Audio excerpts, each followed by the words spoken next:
are flying back. I got off a plane about, I think, less than an hour ago, so forgive me for being a little bit late. I know many of you have flown in as well, and thank you to all of our audience, and many are outside the hearing room. Some of you may recall at the last hearing, I began with a voice,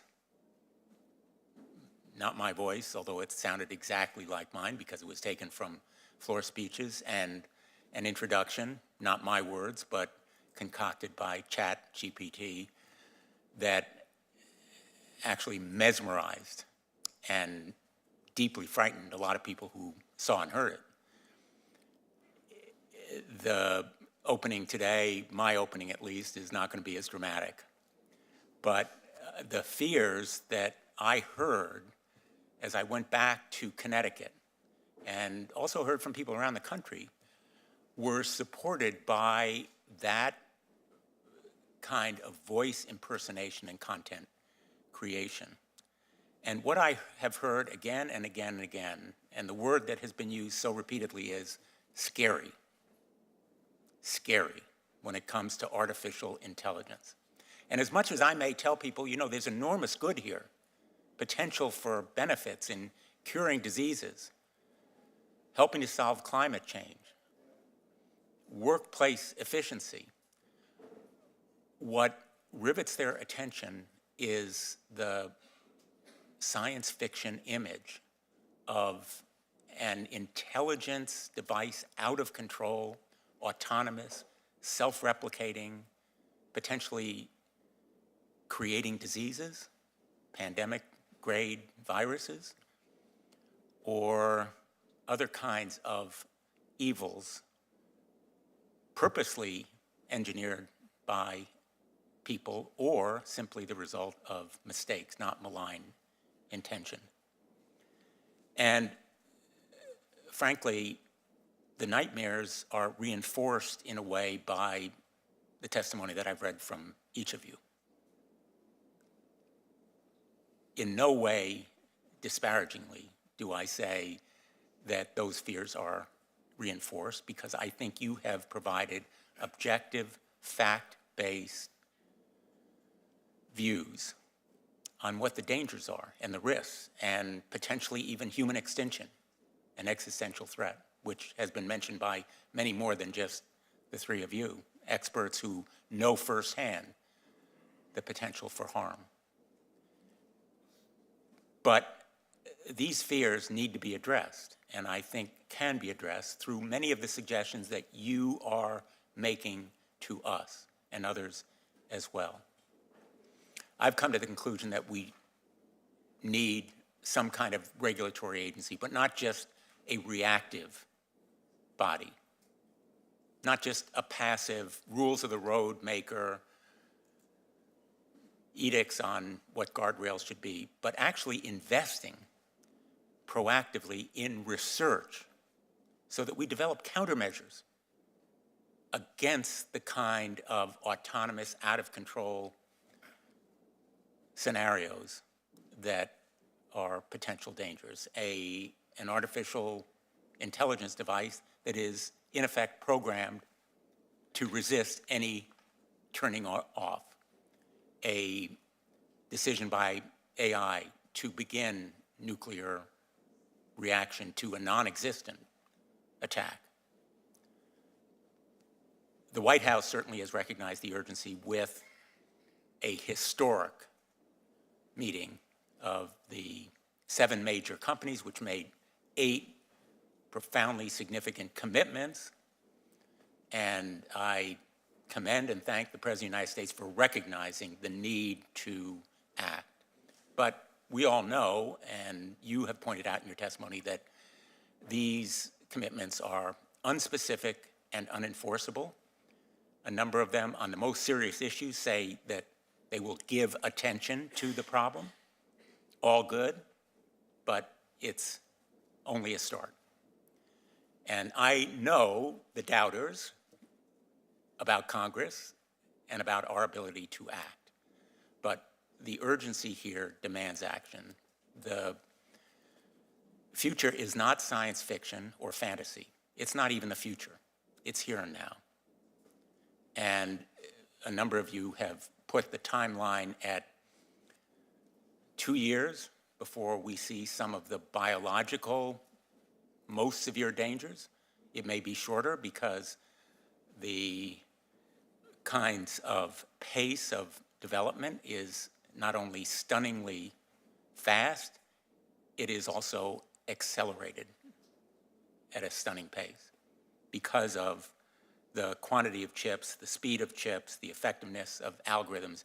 It is an inexorable flow of development.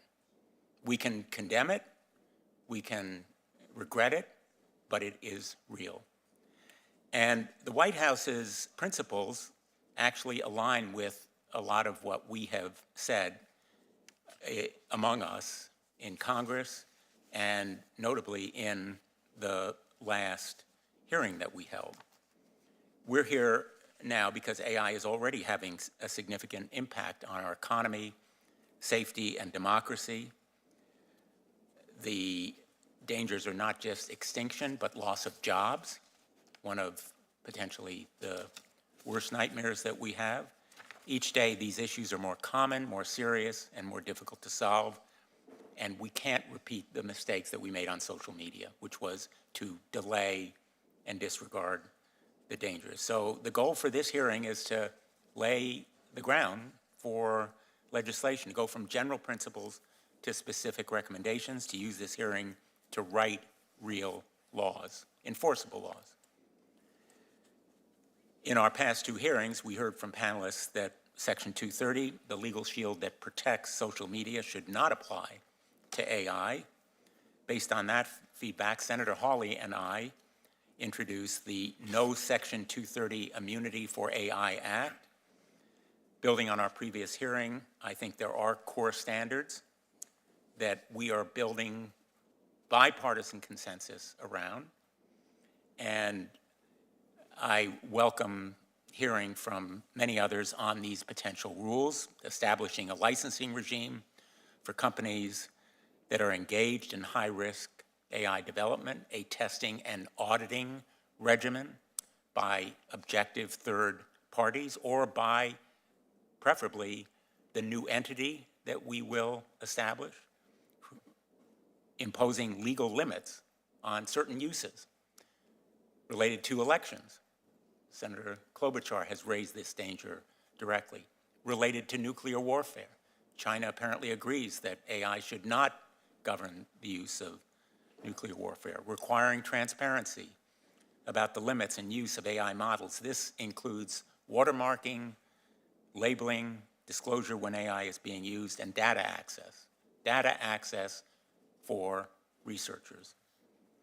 So I appreciate the commitments that have been made by Anthropic, OpenAI, and others at the White House related to security testing and transparency last week.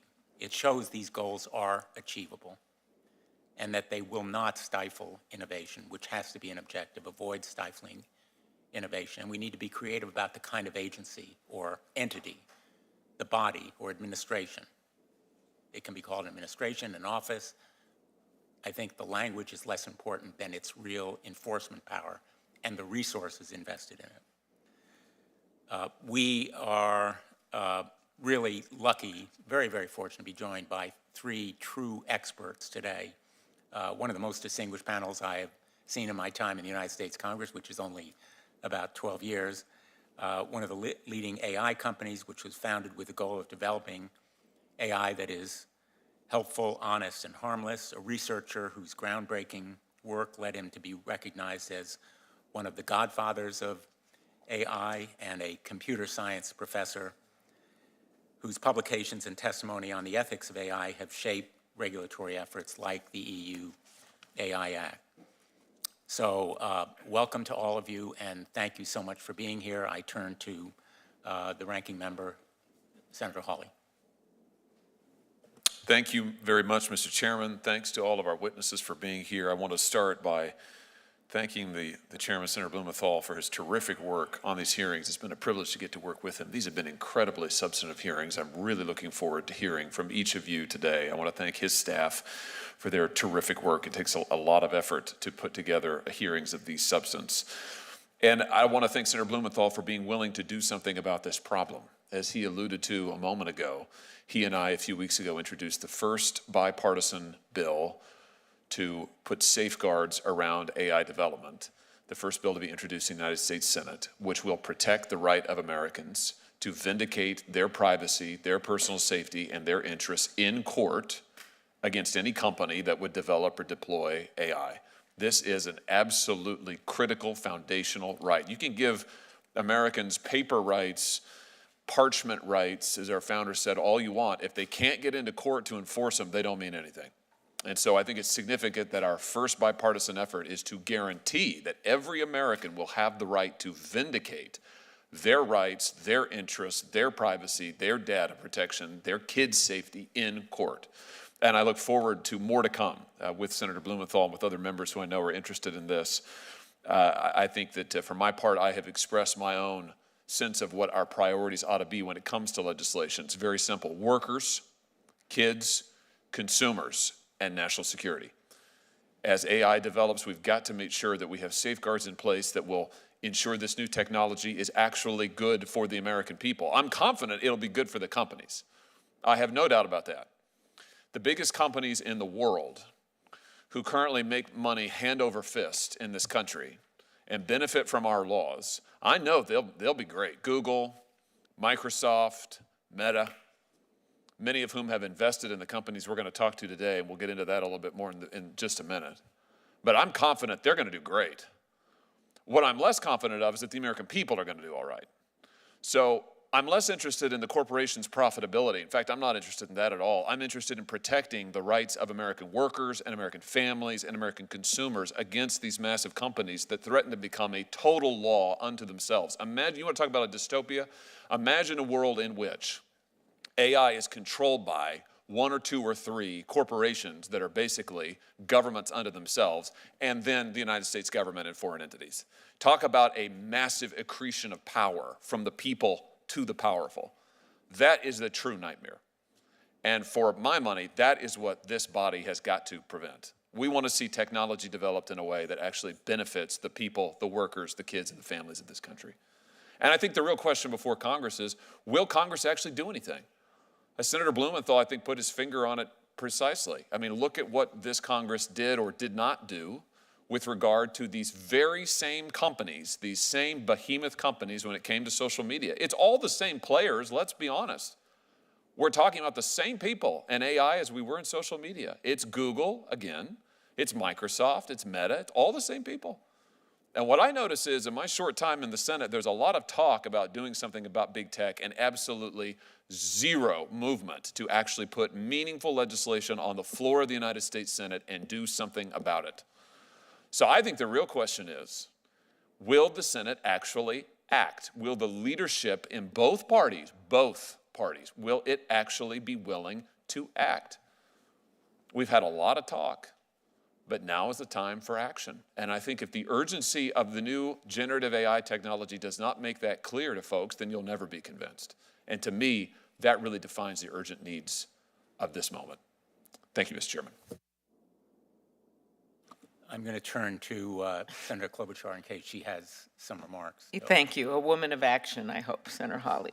Definitely a woman of action and someone who has invested a lot of time. Yes. Well, I just want to thank both of you for doing this. I mostly just want to hear from the witnesses. I do agree with both Senator Blumenthal and Senator Hawley. This is the moment. And the fact that this has been bipartisan so far in the work that Senator Schumer, Senator Young, are doing, the work that is going on in this subcommittee with the two of you, and the work Senator Hawley and I are also engaged in on some of the other issues related to this. I actually think that if we don't act soon, we could decay into not just partisanship, but in inaction. And the point that Senator Hawley just made is right. We didn't get ahead of the Congress didn't get ahead of with Section 230 and the like, and some of the things that were done for maybe good reasons at the time, and then didn't do anything. And now you've got kids getting addicted to fentanyl, and you've got that they get online, you've got privacy issues, you've got kids being exposed to content they shouldn't see, you've got small businesses that have been pushed down search engines and the like. And I still think we can fix some of that, but this is certainly a moment to engage. And I'm actually really excited about what we can get done, the potential for good here, but what we can do to put in guardrails and have an American way of putting things in place and not just defer to the rest of the world, which is what's starting to happen on some of the other topics I raised. So I'm particularly interested, which is not as much our focus today, on the election side and democracy, and making sure that we do not have these ads that aren't the real people. I don't care what political party people are with, that we give voters the information they need to make a decision, and that we are able to protect our democracy. And there's some good work being done on that front. So thank you. Let me introduce the witnesses and seize this moment to let you have the floor. We're going to be joined by Dario Amodei, who is the CEO of Anthropic, an AI safety and research company. It's a public benefit corporation dedicated to building steerable AI systems that people can rely on and generating research about the opportunities and risks of AI. Anthropic's AI assistant, Claude, is based on its research into training helpful, honest, and harmless AI systems. Joshua Bengio is a worldwide recognized leading expert in artificial intelligence.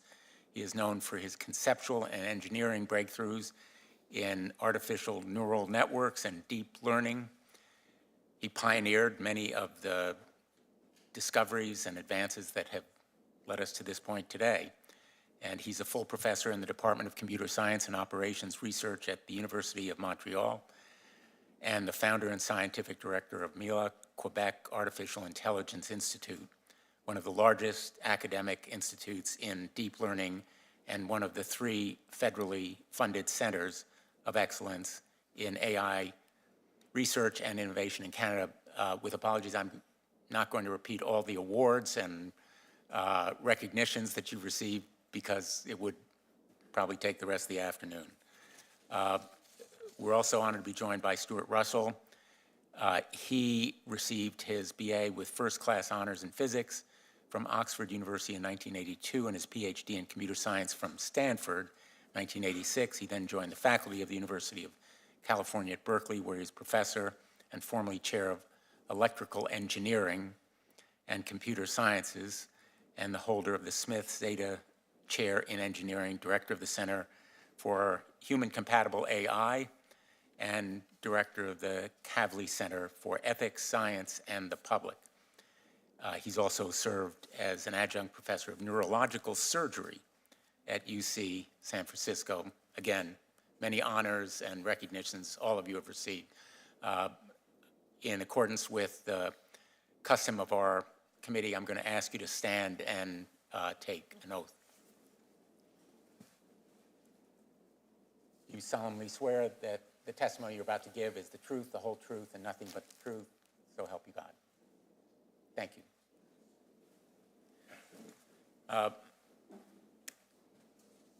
Mr. Amodei, we'll begin with you.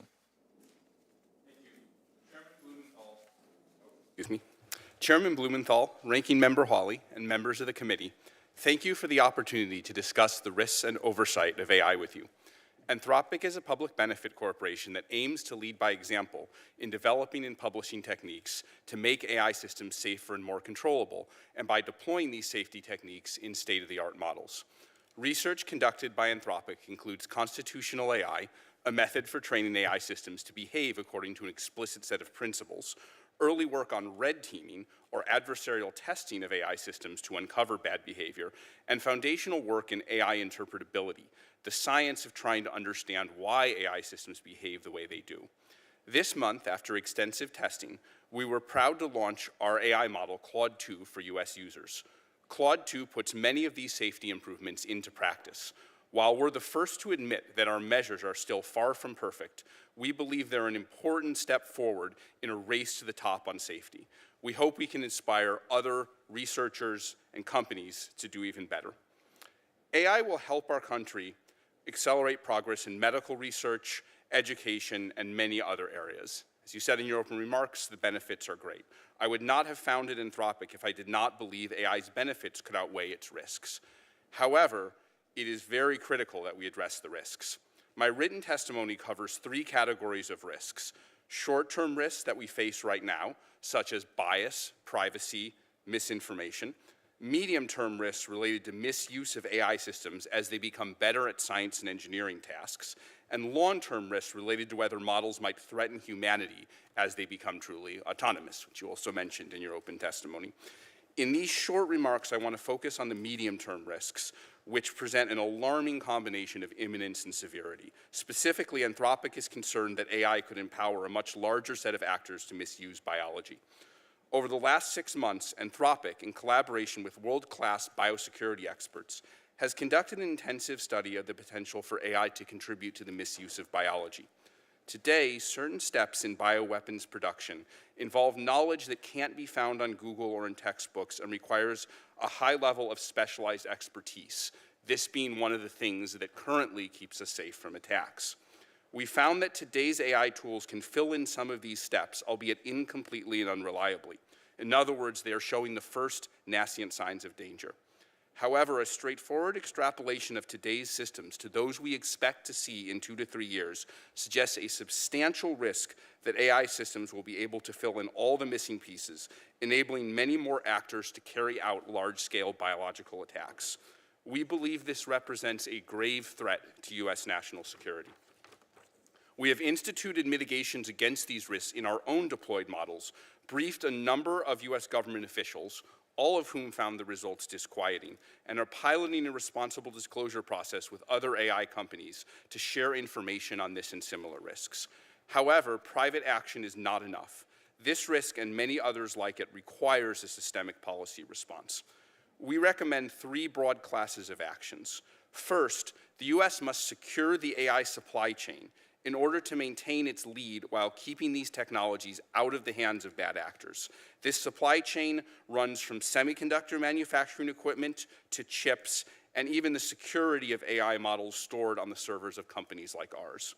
Second, we recommend a testing and auditing regime for new and more powerful models. Similar to cars or airplanes, AI models of the near future will be powerful machines that possess great utility but can be lethal if designed incorrectly or misused.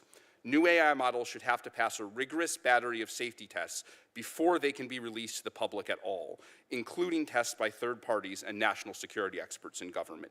Third, we should recognize that the science of testing and auditing for AI systems is in its infancy. It is not currently easy to detect all the bad behaviors an AI system is capable of without first broadly deploying it to users, which is what creates the risk. Thus, it is important to fund both measurement and research on measurement to ensure a testing and auditing regime is actually effective. Funding NIST and the National AI Research Resource are 2 examples of ways to ensure America leads here. The 3 directions above are synergistic. Responsible supply chain policies help give America enough breathing room to impose rigorous standards on our own companies without ceding our national lead to adversaries. And funding measurement, in turn, makes these rigorous standards meaningful. The balance between mitigating AI's risks and maximizing its benefits will be a difficult one, but I'm confident that our country can rise to the challenge. Thank you. Thank you very much. Why don't we go to Mr. Bengio? Chairman Blumenthal, Ranking Member Hawley, members of the Judiciary Committee, thank you for the invitation to speak today. The capabilities of AI systems have steadily increased over the last 2 decades, thanks to advances in deep learning that I and others introduced. While this revolution has the potential to enable tremendous progress and innovation, it also entails a wide range of risks, from immediate ones like discrimination to growing ones like disinformation and even more concerning ones in the future, like loss of control of superhuman AIs.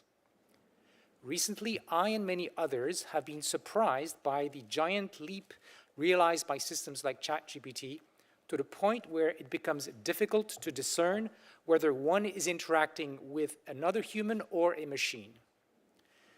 These advancements have led many top AI researchers, including myself, to revise our estimates of when human-level intelligence could be achieved. Previously thought to be decades or even centuries away, we now believe it could be within a few years or decades.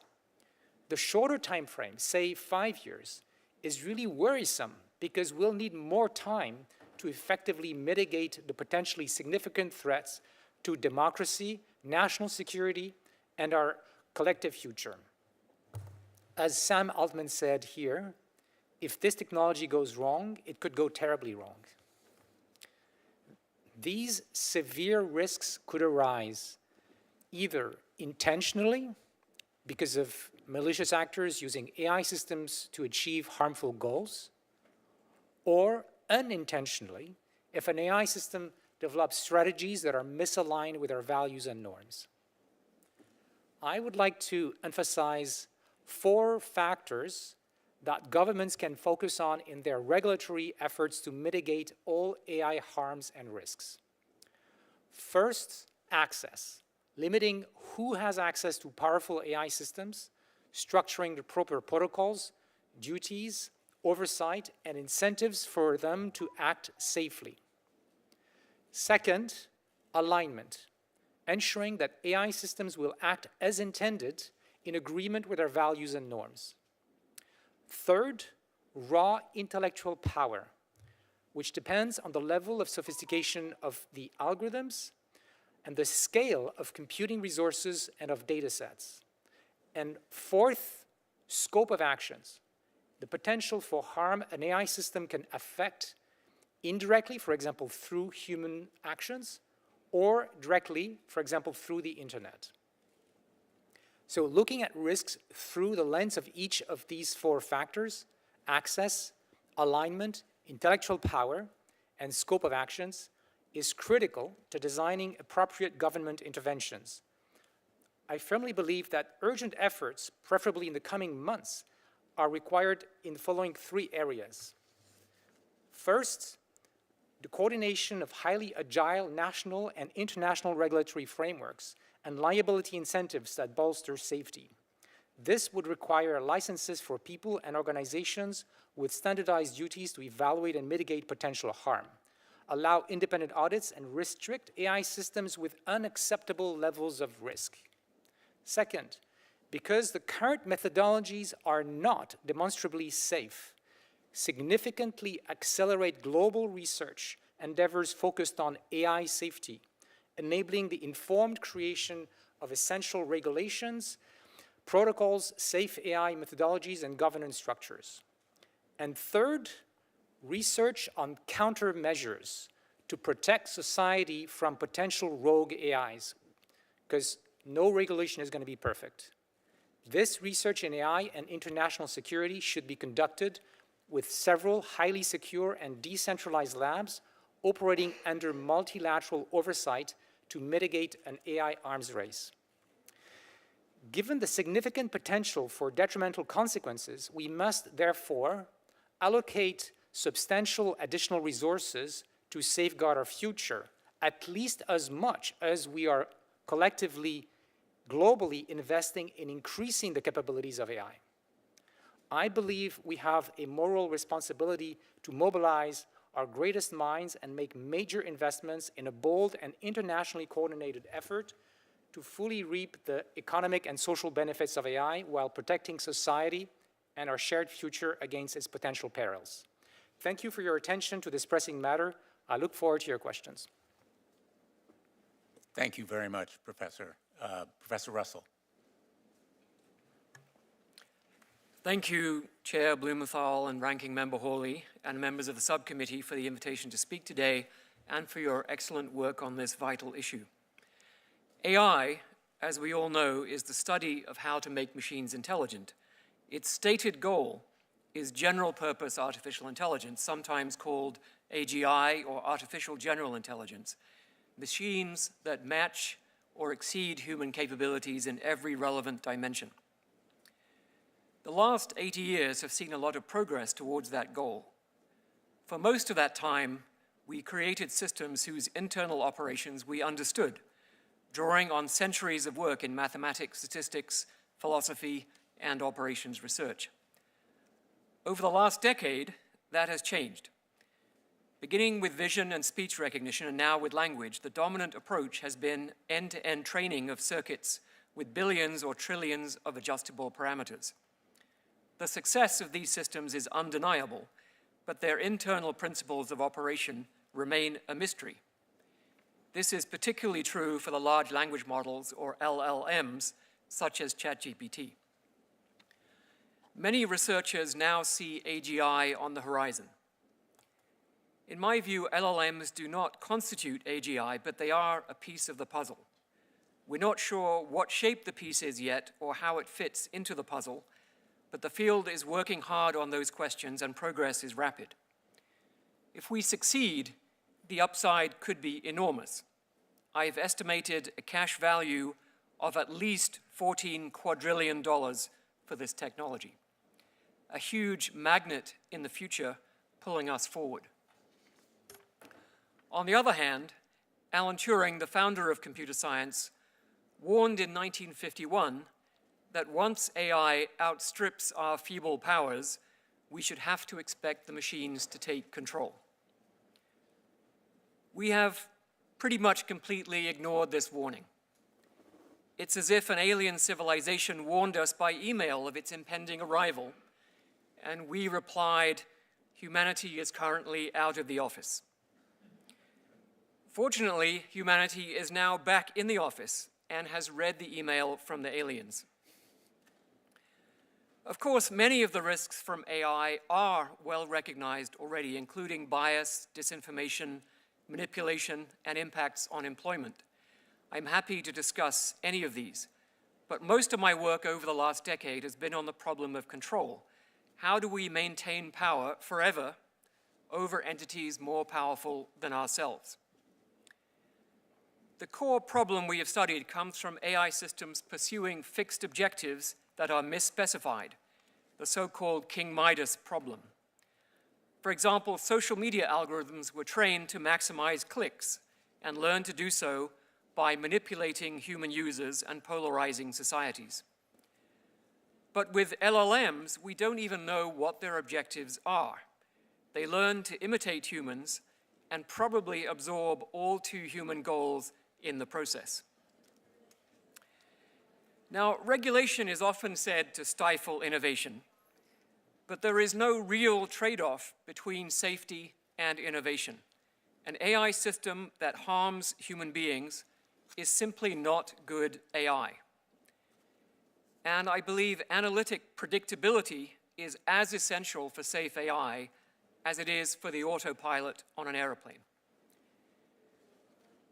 This committee has discussed ideas such as third-party testing, licensing, national agency, an international coordinating body, all of which I support.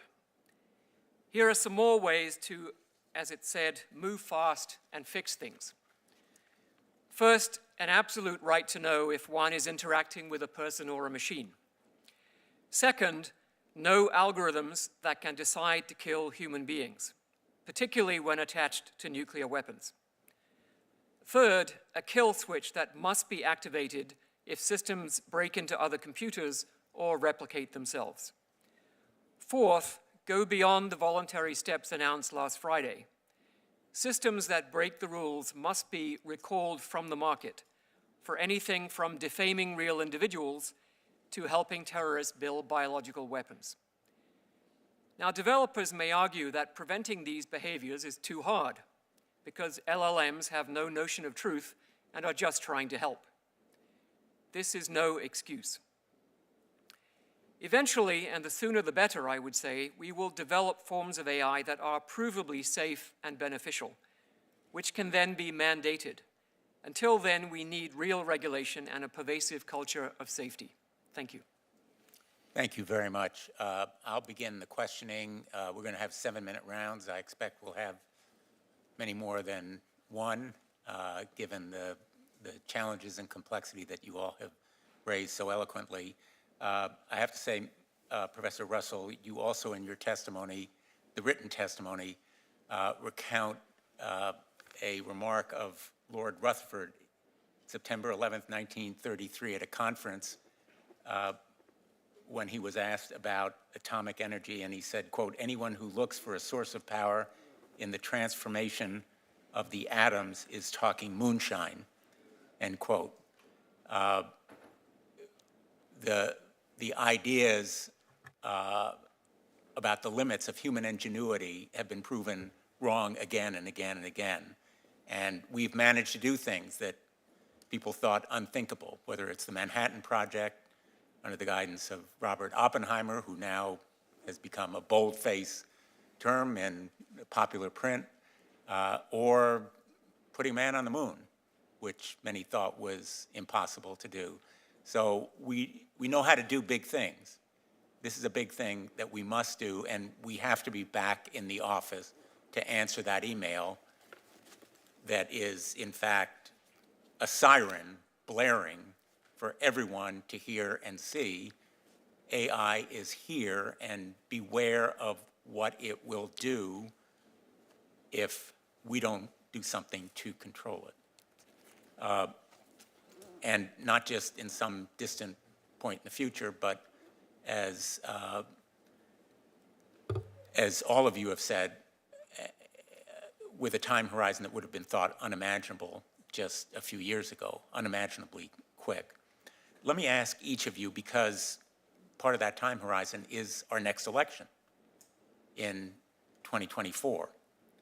And if there's nothing that focuses the attention of Congress, it is an election. Nothing better than an election to focus the attention of Congress.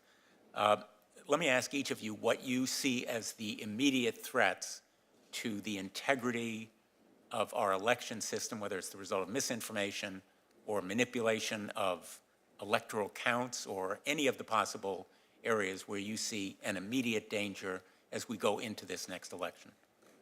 I'll begin with you, Mr. Amadeo.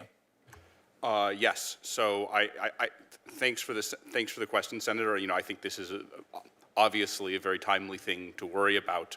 When I think of the risks here, my mind goes to misinformation, generation of deep fakes, use of AI systems to manipulate people or produce propaganda or just do anything deceptive. I can speak a little bit about some of the things we're doing. We train our model with this method called constitutional AI, where you can lay out explicit principles. It doesn't mean the model will follow the principles, but there are terms in our Constitution, which is publicly available, that tells the model not to generate misinformation. The same is true in our business terms of use.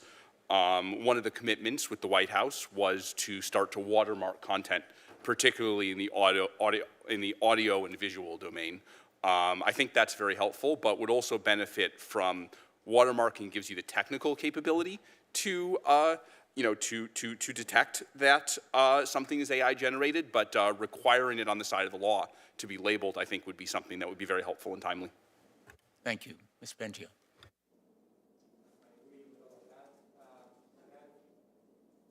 I agree with all of that. I will add a few things.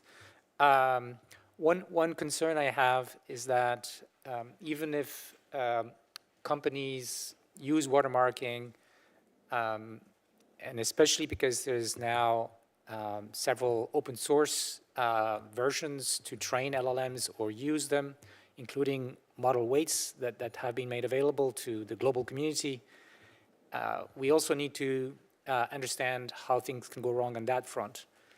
In other words, people are not all going to obey that law. And one important thing I'm concerned about is one can take a pre-trained model, say by a company that made it public, and then without huge computing resources, so not the 100 million cost that it takes to train them, but something very cheap, can tune these systems to a particular task, which could be to play the game of being a troll, for example. There's plenty of examples of that to train them on, or other examples in generating deepfakes in a way that might be more powerful than what we've seen up to now. So I don't know how to fix this, but I want to bring that to the attention of this committee. Thank you. Well, on that point and on both of the excellent points that you both have raised, I would invite fixes. Well, I mean, one immediate fix is to avoid releasing more of these pre-trained large models. That's the thing that governments can do, because right now, very few companies, including the 7 you brought last week, can do that. And so that's a place where government can act. Professor Russell?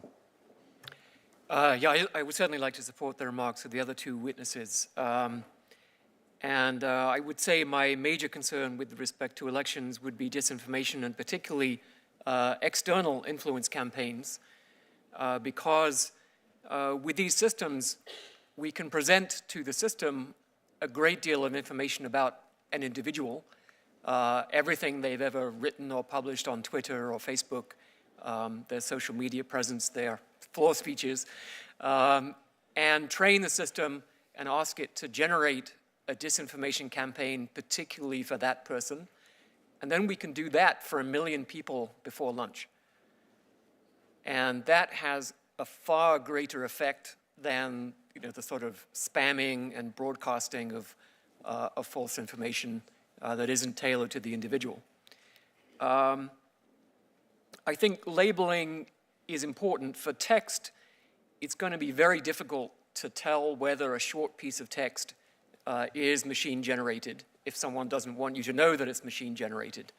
I think an important proposal from the Global Partnership on AI is actually for a kind of an escrow, an encrypted storage, where every output from a model is stored in an encrypted form, enabling, for example, a platform to check whether a piece of text that's uploaded is actually machine generated by testing it against the escrow storage without revealing private information, et cetera. So that can be done.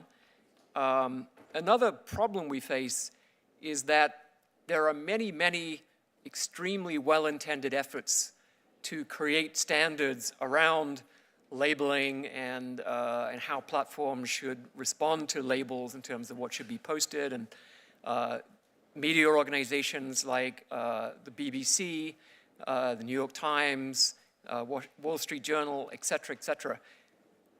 There are dozens of these coalitions. The effort is very fragmented, and there are as many standards as there are coalitions. I think it really needs national and probably international leadership to bring these together to have pretty much a unified approach and standards that all organizations can sign up to. And thirdly, I think there's a lot of experience in other spheres, such as in the equity markets, in real estate, in the insurance business, where truth is absolutely essential.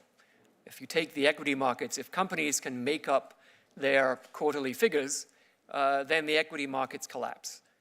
And so we've developed this whole regulated third-party structure of accountants, audits, so that the information is reasonably trustworthy. In real estate, we have title registries, we have notaries, all kinds of stuff to make it work.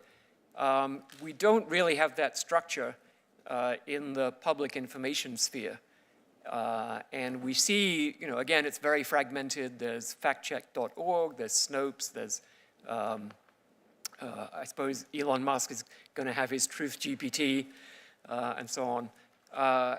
Again, this is something that I think governments can help in terms of licensing and standards for how those organizations should function.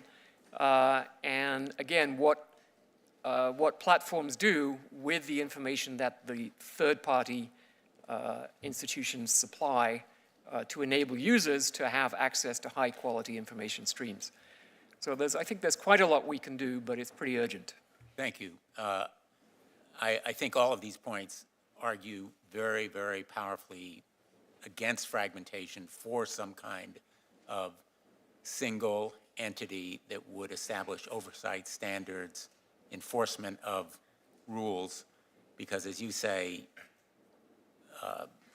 malign actors can not only eliminate quarterly reporting, they can also make up numbers for corporations that can disastrously impact the stock of the corporation. I'm going to... If I just might add one point, we're absolutely not talking about a ministry of truth. In some sense, it's similar to what happens in the courts. The courts have standards for finding out what the truth is, but they don't say what the truth is. And that's what we need. But protecting our election system has to be a priority. I think all of you are very, very emphatically and cogently making that point. Professor Bengio. Yeah, I would like to add one suggestion, which may sound drastic, but isn't if you look at other fields like banking. In order to reduce the chances that AI systems will massively influence voters through social media, one thing that should have been done a long time ago is that social media accounts should be restricted to actual human beings that have identified themselves, ideally in person, right? Right now, social media companies are spending a lot of money to figure out whether an account is legitimate or not.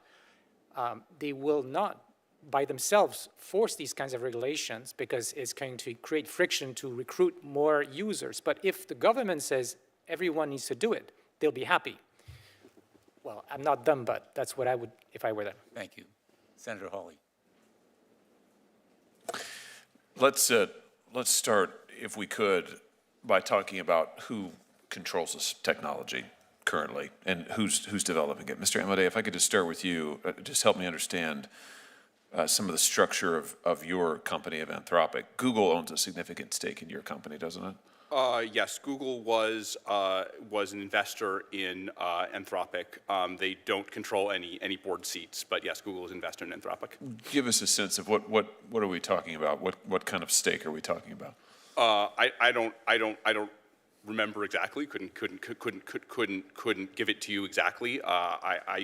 I suspect it's low double digits, but would need to follow up on this. Well, the press has reported it at $300 million in investment with at least a 10% stake in the company. Does that sound broadly correct?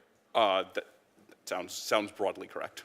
That's a pretty big stake. Let's talk about OpenAI, where you used to work, right? Yes. OpenAI, it's been reported, has a very significant chunk of funding that comes from another massive technology company, Microsoft. It's been reported in the press that this was one of the reasons that you left the company. You were concerned about this. I'll let you can speak to that if you want to. I don't want to put words in your mouth. But the stake that I believe Microsoft is reported to have in OpenAI approaches 49%. So it's not controlling, but it's awfully, awfully close. Tell me this, when the Google's stake in your company occurred, the Financial Times broke the story on this, but reported that the transaction wasn't publicized when it actually happened. Why was that? Do you know? I couldn't speak to the decisions made by Google here. I do want to make one point, which is our relationship with Google at the present time. It's primarily focused on hardware. So in order to train these models, you need to purchase chips. And this investment came with a commitment to spend on the cloud. And our relationship with Google has been primarily focused on hardware, hasn't primarily been commercial or involved with governance. So there's no plans to integrate your Claude, your equivalent of ChatGPT. There's no plans to integrate that with Google Search, for example? That's not occurring at the present time. Well, I know it's not occurring, but are there plans to do it, I guess is my question. I mean, I can't speak to what I can't speak to what the possibilities are for the future, but that's not something that's occurring at the present. Don't you think that would be frightening?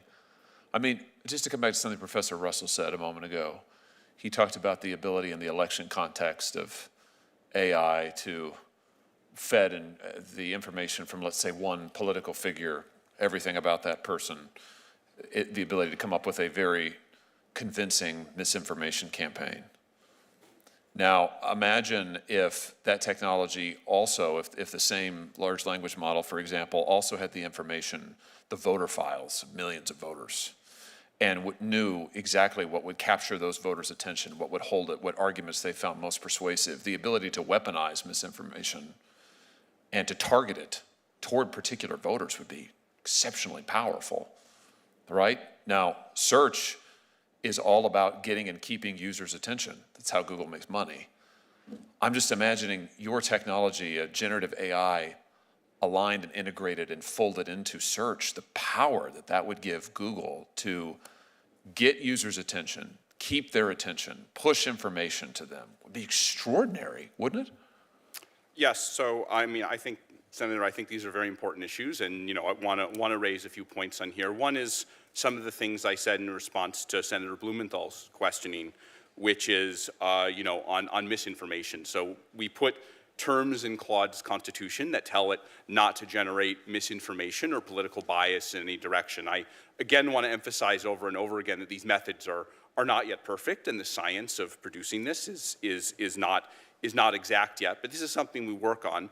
I think you're also getting at some important privacy issues here about personal information, and this is an area where also in our Constitution we discourage our models from producing personal information. We train on publicly available information. So it's very core to our mission to produce models that at least try not to have these problems. Well, you say that you tell the model not to produce misinformation. I'm not sure exactly what that means, but do you tell it not to help massive companies make a profit? This would be Google's interest, right, above all profits. The whole reason they want to get users' attention and then keep users' attention and keep us searching and scrolling is so that they can push products to us and make lots and lots of money, which they do. It seems to me that your technology melded with theirs could make them an enormous sum of money. That would be great for them. Would it be so good for the American consumer? Again, I can't speak to decisions made by a different company like Google, but we are doing the best we can to make our systems ethical. When in terms of how do we tell our model not to do things, there's a training process where we train the model in a loop to tell it for some given output. Is your response in line with these principles? And over the last 6 months since we've developed this method of constitutional AI, we've gotten better and better at getting the model to be in line with what the Constitution says. Again, I would still say it's not perfect, but we very much focus on the safety of the model so that it doesn't do the things that you're concerned about, Senator. Well, listen, I think this has surfaced an important point, and I just want to underscore this because I think it's important. All this, I appreciate that you want your models to be ethical and so forth. That's great, but I would just suggest that is in the eye of the beholder, and the talk of what is ethical or what is appropriate is going to really vary significantly, determined by or depending on who controls the technology. So I'm sure that Google or Microsoft, using these generative models, linking it up with their ad-based models, would say, oh, it's perfectly ethical for us to try and get the attention of as many consumers as possible by any means possible and to hold it as long as possible. And they would say, there's no problem with that. That's not misinformation. That's business. Now, would that be good for American consumers? I doubt it. Would that be respectful of American consumers' privacy and their integrity? Would it prevent them, or would it protect them rather from manipulation? I doubt it. I mean, so I think we've got to give some serious thought here to who controls this technology and how they are using it. And I appreciate all that you're doing. I appreciate your commitments. I think that's great. I just want to underline, this is a very serious structural issue here that we're going to have to think hard about, and the control of this technology by just a handful of companies and governments is a huge, huge problem. Hopefully we can come back to this. Thanks, Mr. Chairman. Thanks, Senator Hawley. Senator Klobuchar. Thank you very much. So I chair the Rules Committee, and we're working on a number of pieces of legislation, and I've really appreciated working with Senator Hawley on some of this. But one bill is, watermarks and making sure that the election materials say produced by AI. But I don't think that's enough when you look at the fact that someone's going to watch a fake Joe Biden or a fake Donald Trump or a fake Elizabeth Warren, all of this has really happened, and then not know who the person is and not know if it's really them. And it's not going to help just at the very end. It might for some things, but to just say at the end, oh, by the way, that was produced by AI. I hope you saw our little mark at the end that says that. So could you address that, Professor Russell, how within the clear confines of the Constitution for things like satire, we're going to have to do more than just watermarks? I do want to be careful not to veer into, once again, the sort of Ministry of Truth idea.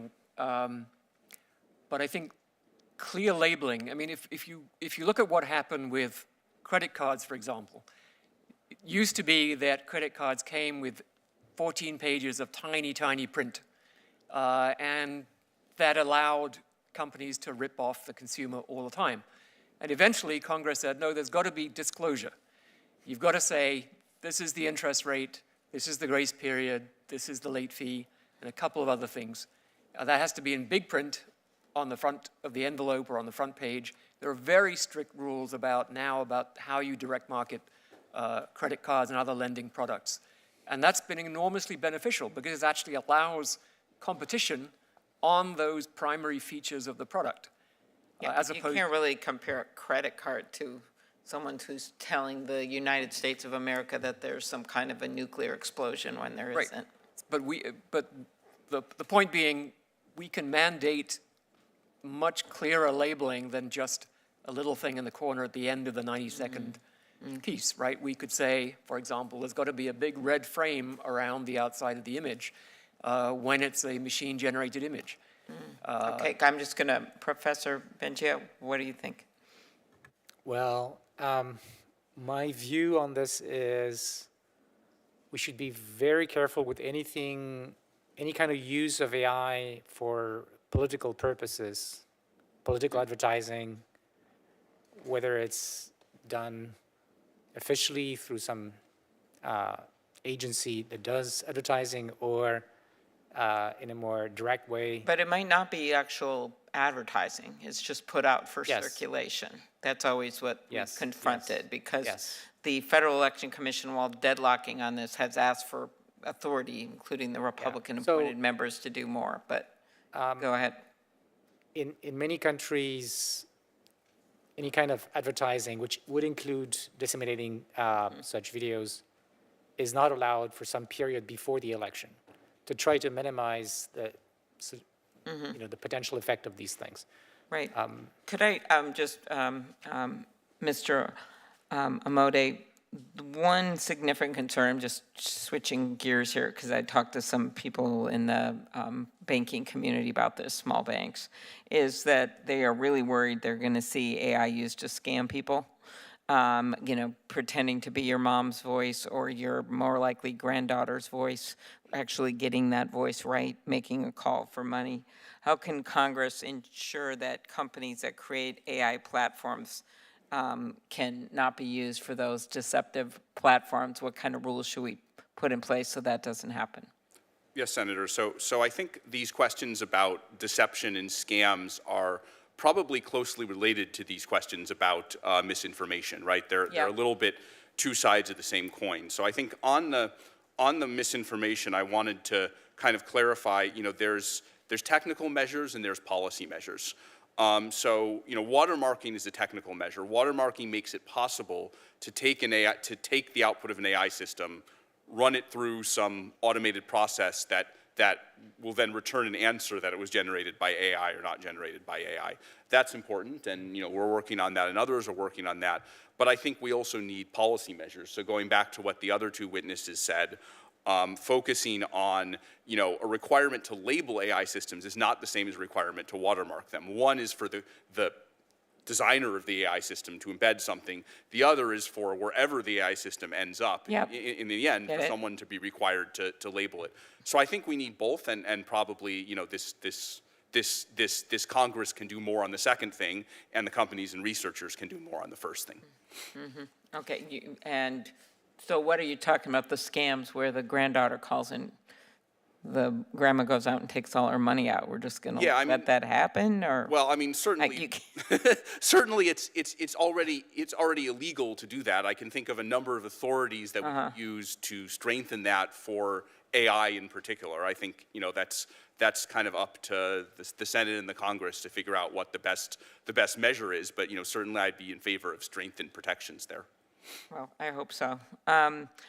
About half of the states have laws that give individuals control over the use of their name, image, and voice, but in the other half of the country, someone who was harmed by a fake recording purporting to be them has little recourse. Senator Coons and Tillis just did a hearing on this. Would you support a federal law, Mr. Bengio, that gives individuals control over the use of their name, image, and voice? Certainly, but I would go further. If you think about counterfeiting money, the criminal penalties are very high, and that deters a lot of people. And when it comes to counterfeiting humans, it should be at least at the same level. Okay. One last thing I wanted to ask about here is just the ability of researchers to be able to figure out what is going on. And there's a bill that a number of us are supporting, including Senator Blumenthal, that allows for researchers the transparency that we need. And including Senator Cassidy, Cornyn, Coons, and Romney. It's called the Platform Accountability and Transparency Act to require social media companies to share data with researchers so we can try to figure out what's happening with the algorithms and the like. Dr. Russell, why is researcher access to social media platform data so important for regulating AI?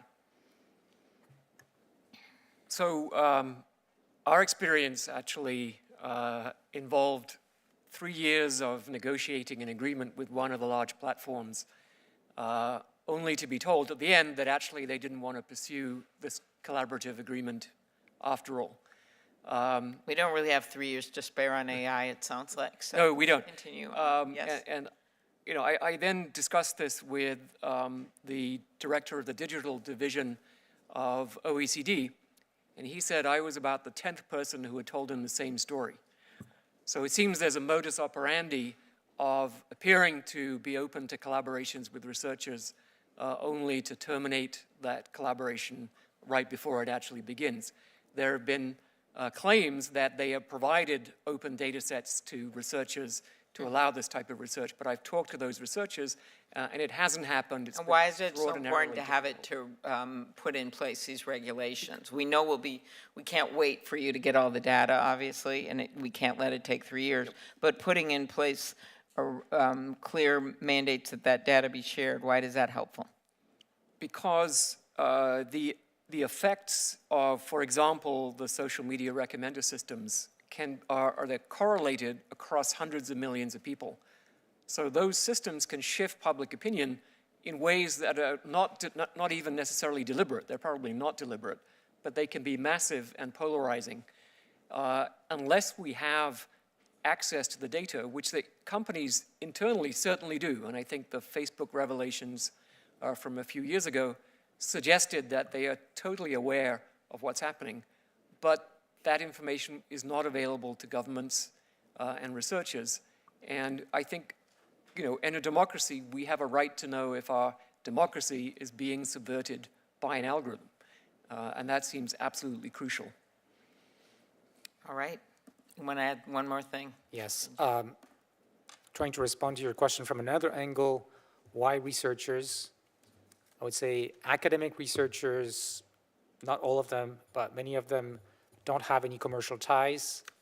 They have a reputation to keep in order to continue their career. So they're not perfect, but I think it's a very good yardstick to judge that something. Except for Professor Russell. Okay, very good. Do you agree with it too then? Yes, Okay. I just wanted to say I think transparency is important even as a broader issue. You know, a number of our research efforts go into looking inside to see what happens inside AI systems, why they make the decisions that they make. Okay. Yeah, I've got to turn over to my colleagues who've been patiently waiting. Thank you. Thank you. We'll circle back to the black box algorithms, which is a major topic of interest. Senator Blackburn. Thank you, Mr. Chairman, and thank you all for being here. Mr. Amodei, I think you got a little aggravated trying to answer Senator Hawley's question about something you may create that you think of as an ethical use. But let me tell you why this bothers us, the unethical use. Senator Blumenthal and I have worked together for nearly 4 years on looking at social media and the harms that have happened to our nation's youth.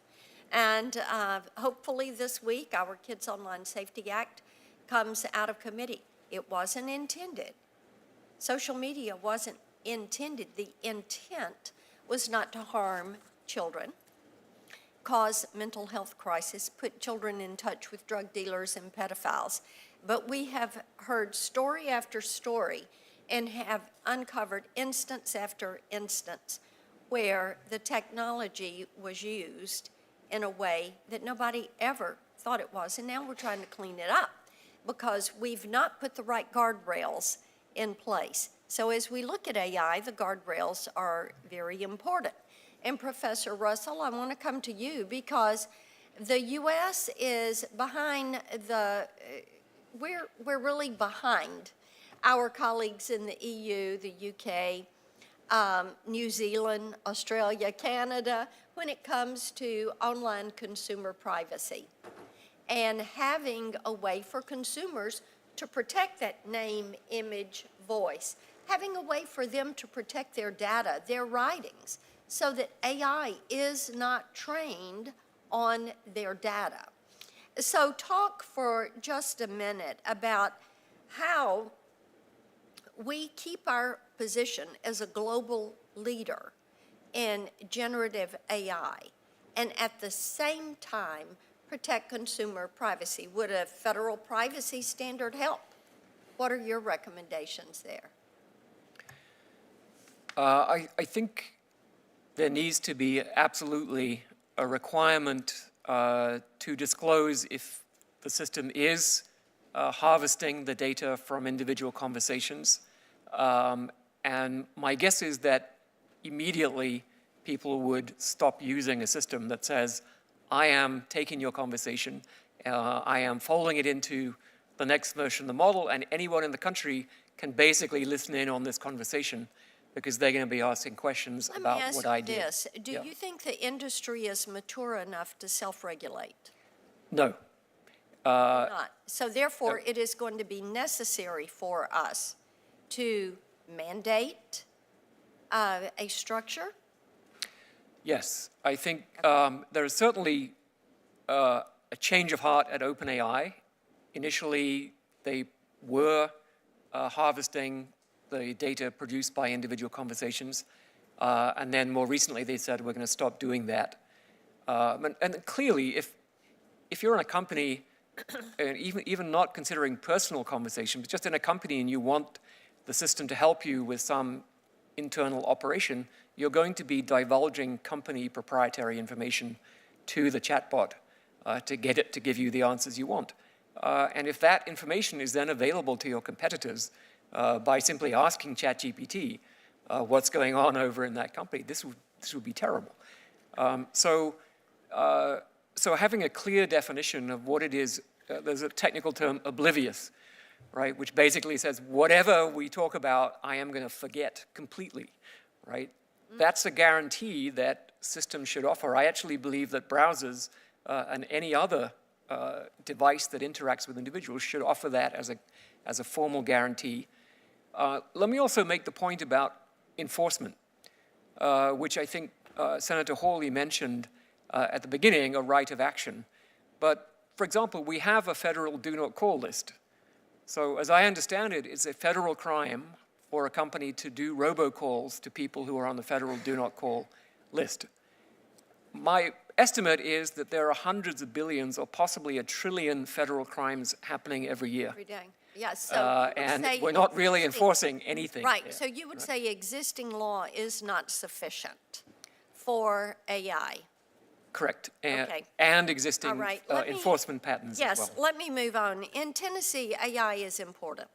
Our auto industry uses so many AI applications, you know, and we followed this issue for quite a period of time because of the auto industry, because of the healthcare industry and the healthcare technology industry that is headquartered in Nashville.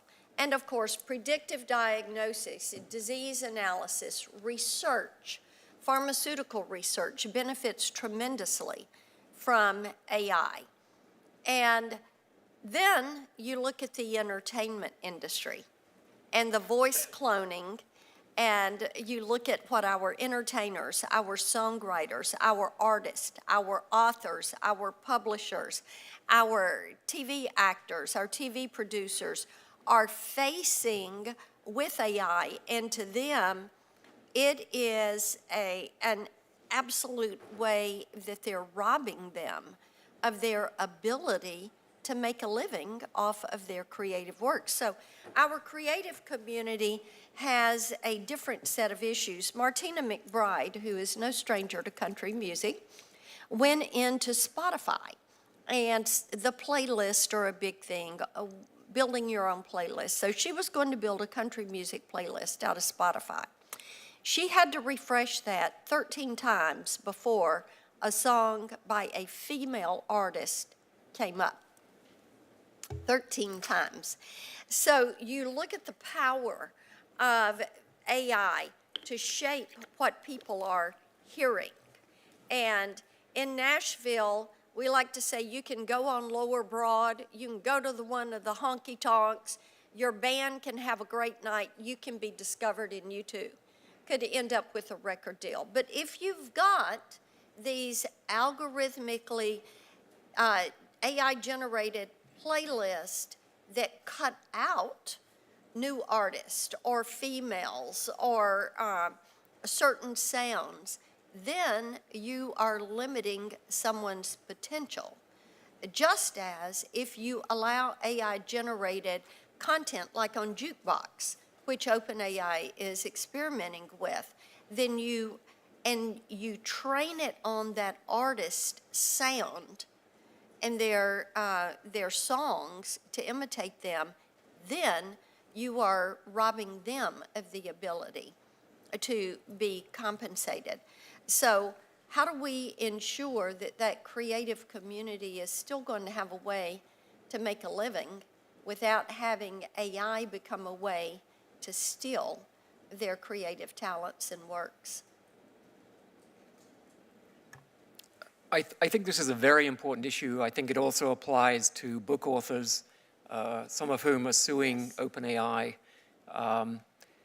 And I believe, I'm not really an expert on copyright at all, but some of my colleagues are, like Pam Samuelson, for example, and I think she would be a great witness for a future hearing. And I think the view is that the law, as it's written, simply wasn't ready for this kind of thing to be possible. So if by accident the system produces a song that has the same melody, then it's going to fall under existing law that you're basically plagiarizing, and there have been cases of human plagiarism that have succeeded. We've explored the fair use issue Yep. in this committee, and we'll continue to do so, and my time has expired. Thank you, Okay. Mr. Chairman. Thanks, Senator Blackburn.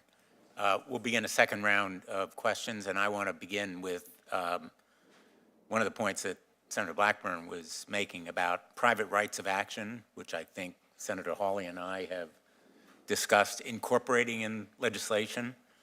In many instances, let's be very blunt, agencies become captive of the industries they're supposed to regulate. And this one is too important to allow it to become captive.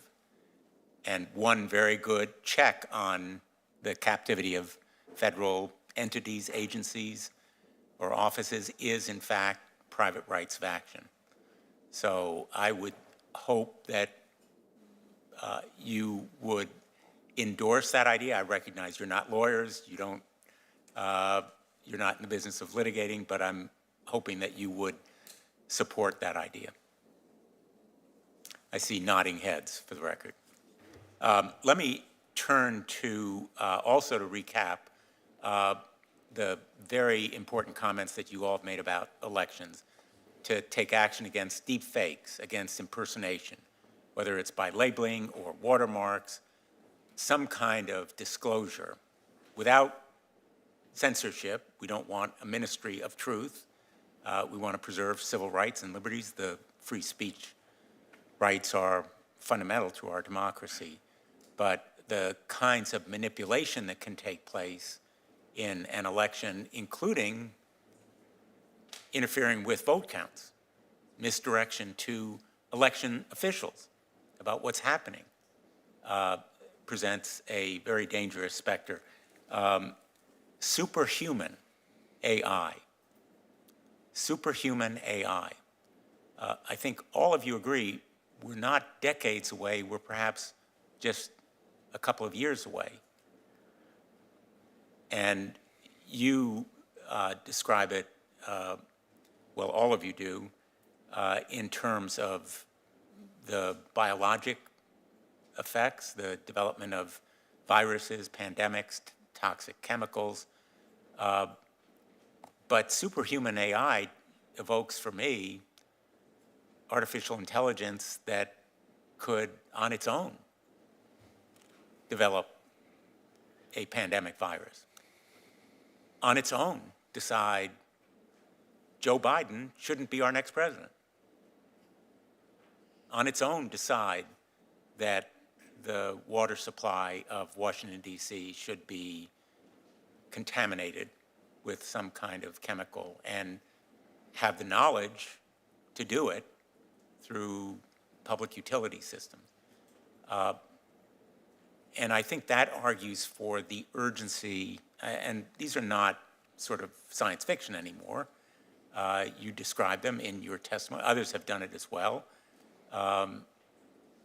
So I think your warning to us has really graphic content, and it ought to give us impetus with that kind of urgency to develop an entity that can not only establish standards and rules, but also research on countermeasures that detect those misdirections, whether they're the result of malign actors or mistakes by AI or malign operation of AI itself.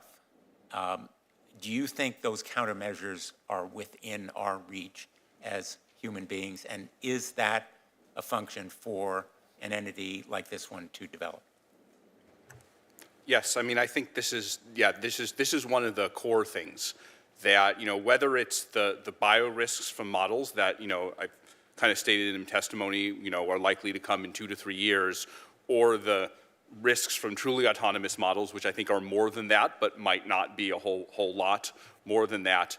I think this idea of being able to even measure that the risk is there is really the critical thing. If we can't measure, then we can put in place all of these regulatory apparatus, but it'll all be a rubber stamp. And so funding for the measurement apparatus and the enforcement apparatus working in concert is really going to be central here. I mean, our suggestion was NIST and the National AI Research Cloud, which can help kind of allow a wider range of researchers to study these risks and develop countermeasures. So I think that that seems like a very important measure. I'm worried about our ability to do this in time, but we have to try, and we have to put in all the effort that we can. Mr. Bengio? Yes, I completely agree.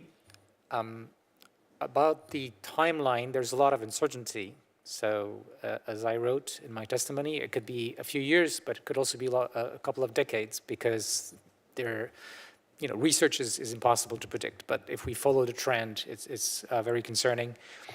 And regulation, liability, they will help a lot.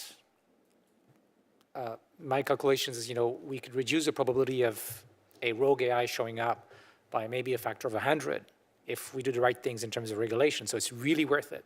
But it's not going to bring those risks to zero, and especially for bad actors that don't follow the rules anyways. So we need that investment in countermeasures, and AI is going to help us with that, but we have to do it carefully so that we don't create the problem that we're trying to solve in the first place. Another aspect to this is it's not just AI.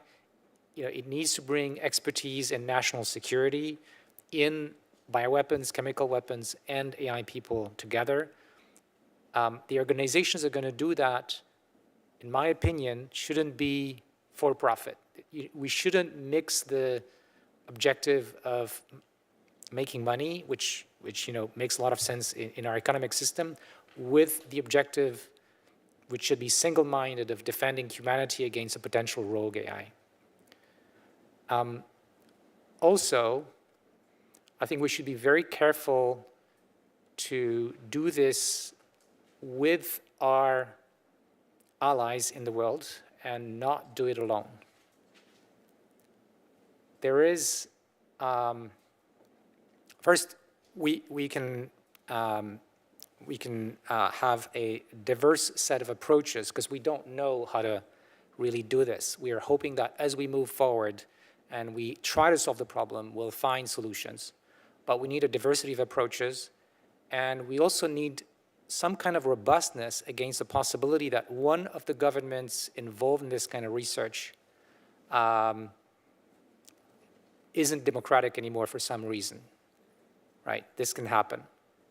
We don't want a country that was democratic and has power over a superhuman AI to be the only country working on this. We need a resilient system of partners so that if one of them ends up being a bad actor, the others are there. Thank you very much. I'll turn to Professor Russell if you have a comment. Yeah, so I completely agree that if there is a body that's set up, that it should be enabled to fund and coordinate this type of research. And I completely agree with the other witnesses that we haven't solved the problem yet. I think there are a number of approaches that are promising. I tend towards approaches that provide mathematical guarantees rather than just sort of best effort guarantees. And we've seen that in the nuclear area where originally the standard, I believe, was you could have a major core accident every 10,000 years, and you had to demonstrate that your system design met that requirement. Then it was 1 million years, and now it's 10 million years. And so that's progress, and it comes from actually having a real scientific understanding of the materials, the designs, redundancy, etc.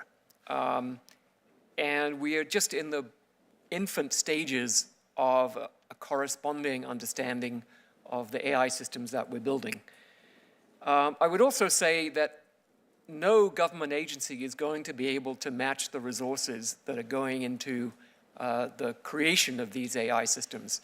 The numbers I've seen are roughly $10 billion a month going into AGI startups. And just for comparison, that's about 10 times the amount of the entire National Science Foundation of the United States, which has to cover physics, chemistry, basic biology, et cetera, et cetera, et cetera. So how do we get that resource flow directed towards safety? I actually believe that the involuntary recall provisions that I mentioned would have that effect. Because if a company puts out a system that violates one of the rules, and then is recalled until the company can demonstrate that it will never do that again, then the company can go out of business. So they have a very strong incentive to actually understand how their systems work, and if they can't, to redesign their systems so that they do understand how they work. That just seems like basic common sense to me. I also want to mention on rogue AI, right, the bad actors.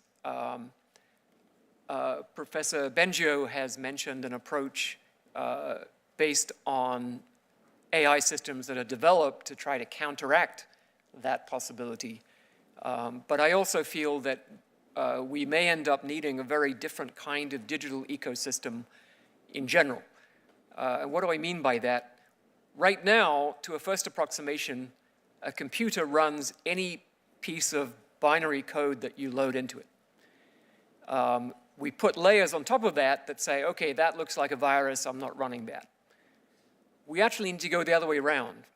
The system should not run any piece of binary code unless it can prove to itself that this is a safe piece of code to run. So it's sort of flipping the notion of permission. And with that approach, I think we could actually have a chance of preventing bad actors from being able to circumvent these controls, because for them to develop their own hardware resources is into the tens or hundreds of billions of dollars. And so that's an approach I would recommend. I have more questions, but I'm going to turn to Senator Hawley. Let's talk a little bit about national security and AI, if we could. Mr. Amodei, to come back to you, you mentioned in your written testimony, in your policy recommendations, your first recommendation, in fact, is the United States must secure the AI supply chain. And then you mentioned immediately, as an example of this, chips used for training AI systems. Where are most of the chips made now? I think your microphone, I think, maybe. That's okay. Everyone's eager to hear what you have to say. Go ahead. Yes, what I had in mind here, yes, is that there are certain bottlenecks in the production of AI systems. That ranges from semiconductor manufacturing equipment to chips to the actual produced systems, which then have to be stored on a server somewhere, and in theory could be stolen or released in an uncontrolled way. So I think, compared to some of the more software elements, those are areas where there are substantially more bottlenecks. Well, so, okay, understood. But we've heard a lot about chips, GPUs, about the shortage of them. My question is, and maybe you don't know the answer to this, maybe somebody else does, but do you know where most of them are currently manufactured? Yeah, there are a number of steps in the production process for chips, right? Do you produce the raw chip or the actual GPU? Those happen in a number of places. For example? So an important player on the kind of like making the base fabrication side would be TSMC, which is in Taiwan, and then within companies like NVIDIA within the United States, then produce those into GPUs. And I don't know exactly where that process happens. It could be in a large number of places. As part of securing our supply chain here in this area, should we consider limitations, if not outright prohibitions, on components that are manufactured in China? I think on that particular issue, that's not one where I have a huge amount of knowledge. I mean, I think we should think a little bit in the other direction of, are things that are produced by our supply chain, do they end up in places that we don't want them to be? So we've worried a lot about that in the context of models. We just had a blog post out today about AI models saying, hey, you might have spent a large number of millions of dollars, maybe someday it's going to be billions of dollars, to train an AI system, and then you don't want some state actor or criminal or rogue organization to then steal that and use it in some irresponsible way that you don't endorse. Let me get at this problem from a just slightly different angle, which is, let's imagine a hypothetical in which the communist government of Beijing decides to launch an invasion of Taiwan. And let's imagine, and sadly it doesn't take very much imagination, let's imagine that they're successful in doing so. Just give me a back-of-the-envelope forecast. What might that do to AI production? Yeah, so I mean, I'm not an economist and it's hard to forecast, but a very large fraction of the chips are indeed, somewhere go through the supply chain in Taiwan. So I think there's no doubt that that is a hot spot and, something that we should be concerned about for sure. Do either of the other panelists want to say anything on this about Professor Russell, perhaps? Yeah, I mean, there are studies. My colleague Orville Schell, who's a China expert, has been working on a study of these issues. There are already plans to diversify away from Taiwan. TSMC is trying to create a plant in the U.S.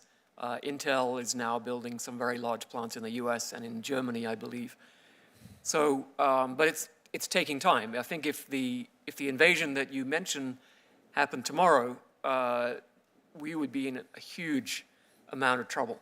As far as I understand it, there are plans to sabotage all the TSMC operations in Taiwan if an invasion were to take place. So it's not that all that capacity would then be taken over by China. What's sad about that scenario is that would be the best case scenario, right?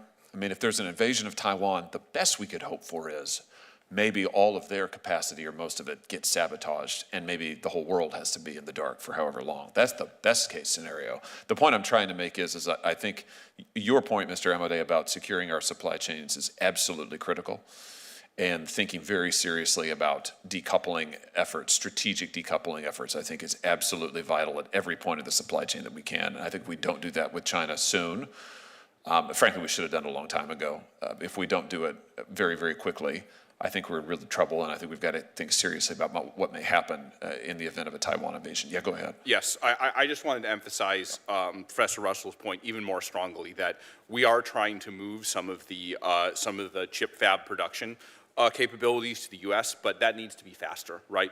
We're talking about 2 to 3 years for some of these very scary applications, and maybe not much longer than that for truly autonomous AI. Correct me if I'm wrong, but I think the timelines for moving these production facilities look more like 5 years, 7 years, and we've only started on a small component of them. So just to emphasize, I think that is absolutely essential. Yeah, good.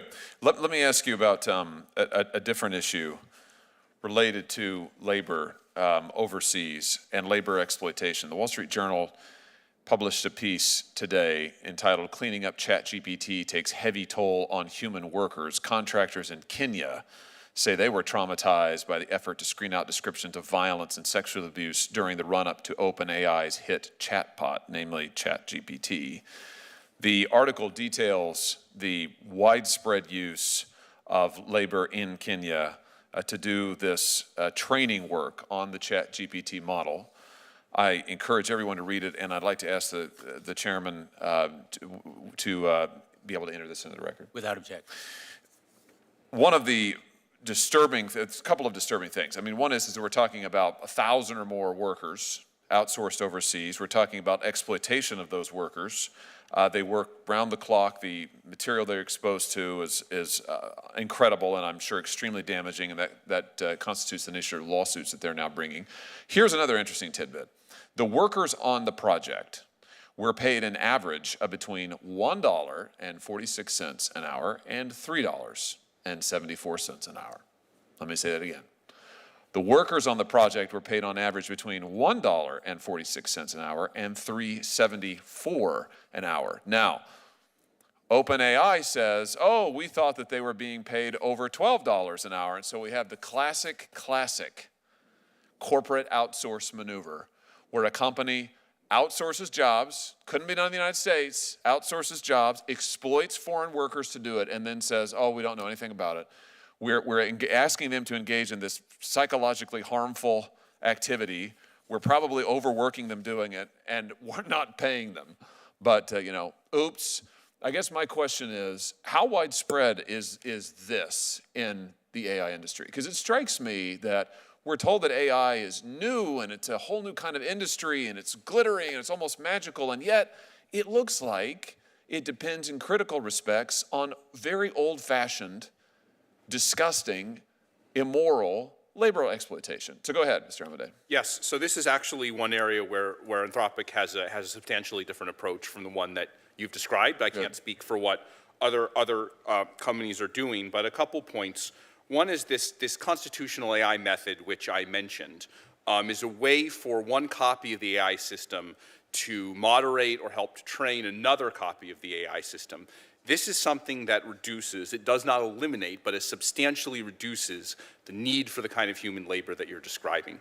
Second, in our own contracting practices, and I would have to talk to you directly for exact numbers, but I believe that the companies we contract out to are something like northwards of 75% workers from the U.S. and Canada, and all paid above the California minimum wage. So I share your concern about these issues, and we're committed to both developing research that kind of obviates the need for some of this kind of moderation, and not exploiting these workers.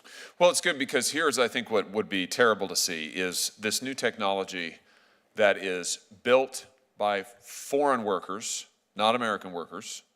That seems like the same old story we've heard for 30, 40 years in this country, where we're told, oh no, American workers, they cost too much. They're American workers, they're just too demanding. American workers, they don't have the skills, so we're going to outsource it. We're going to give it to other foreign workers. Then you mistreat the foreign workers. Then you don't pay the foreign workers. And then who benefits from it at the end of the day? These few companies that we talked about earlier who make all the profit and control of it. That seems like an old story that I frankly don't want to see replicated again. That seems like a dystopia, not like a new future. So I think it's critical that we find out what the labor practices are of these companies. I'm glad that you're charting a different course, Mr. Amadei, and certainly we want to hold you to that. But I think it's vital that as we continue to look at how this technology is developing, that we actually push for. What's wrong with having a technology that actually employs people in the United States of America and pays them well? Why shouldn't American workers and American families, protected by our labor laws, benefit from this technology? I don't think that's too much to ask, and frankly, I think that we ought to expect that of companies in this country who are, with access to our markets, who are working on this technology. Mr. Chairman. Thank you. I don't think you'll find much disagreement with that proposition, but to have American workers do those jobs, we need to train them, correct? And you all, in some sense, because you're all teachers, you're all professors, are engaged in that enterprise. Mr. Amadeo, I don't know whether you can be called still a professor, but probably not. I was never a professor. But we need to train workers to do these jobs. And for those who want to pause, and some of the experts have written that we should pause AI development, I don't think it's going to happen. We right now have a gold rush, literally much like the gold rush that we had in the Wild West, where in fact there are no rules and everybody's trying to get to the gold without very many law enforcers out there preventing the kinds of crimes that can occur. So I am totally in agreement with Senator Hawley in focusing on keeping it in America, made in America when we're talking about AI. And I think he is absolutely right that we need to build those kinds of structures, provide the training and incentives that enable it and enforce it. Let me, though, come back to this issue of national security. Who are our competitors among our adversaries and our allies? Who are closest to the United States in terms of developing AI? Is it China? Are there other adversaries out there that could be rogue nations, not just rogue actors, but rogue nations, and whom we need to bring into some international body of cooperation?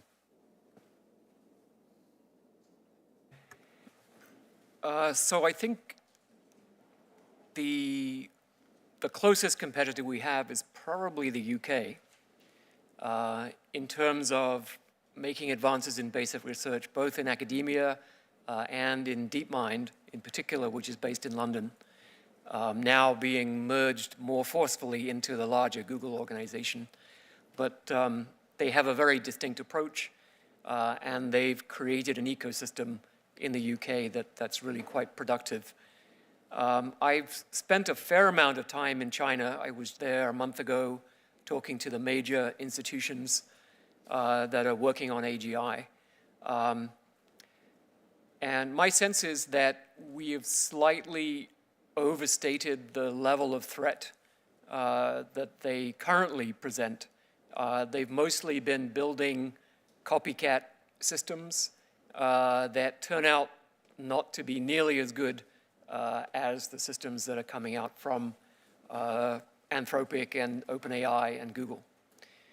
So, but the intent is definitely there. I mean, they've publicly stated their goal to be the world leader, and they are investing probably larger sums of public money than we are in the US, smaller sums in the private sector. The areas where they are actually most effective, and I was actually on a panel in Tianjin for the top 50 Chinese AI startups, and they were giving out awards. But I think about 40 of those 50, their primary customer was state security. So they're extremely good at voice recognition, face recognition, tracking and recognition of humans based on gait, and similar capabilities that are useful for state security. Other areas like reasoning and so on, planning, they're just they're not really that close. So they have a pretty good academic sector that they are in the process of ruining by forcing them to meet numerical publication targets and things like that. They don't give people the freedom to think hard about the most important problems, and they are not producing the basic research breakthroughs that we've seen both in the academic and the private sector in the US. I'm also hard to produce a superhuman thinking machine if you don't allow humans to think. Yep. I've also looked a lot at European countries. I'm working with the French government quite a bit, and I don't think anywhere else is in the same league as those three. Russia, in particular, has been completely denuded of its experts and was already well behind. Mr. Bengio, Professor. On the allied side, there are a few countries, including Canada, from which I come from, that have really important concentration of talent in AI. And in Canada, we've contributed a lot of the principles behind what we're seeing today. There's also a lot of really good European researchers in the UK and outside the UK. So I think that we would all gain by making sure we work with these countries to develop these countermeasures, as well as the improved understanding of the potentially dangerous scenarios and what methodologies in terms of safety can protect us. You've advocated decentralized labs. Yes. But under a common umbrella that would be multilateral. Maybe this could be a good starting place could be Five Eyes or G7, and that would capture pretty much the bulk of the expertise in these very strong AI systems that could be important here. And there would probably be some way for our entity, our national oversight body, doing licensing and registration to still cooperate. In fact, I would guess that's one of the reasons to have a single entity, to be able to work and collaborate with other countries. There's no doubt that individual countries have their own national security organizations and are going to do their own laws, but the more we can coordinate on this, the better. Of course, I think some of that research should be classified and not shared with anyone, only trusted parties. So there are aspects of what we have to do that have to be really broad at the international level. And I think the guidelines or the maybe mandatory rules for safety should be something we do internationally, like with the UN. We want every country to follow some basic rules, because even if they don't have the technology, some rogue actor, even here in the US, might just go and do it somewhere else, and then viruses, computer or biological viruses don't see any border. So we need to make sure there's an international effort in terms of these safety measures. We need to agree with China on these safety measures as the first interlocutor. And we need to work with our allies on these countermeasures. I think that all those observations are extremely timely and important. And on the issue of safety, I know that Anthropic has developed a model card for Claude that essentially involves evaluation capabilities.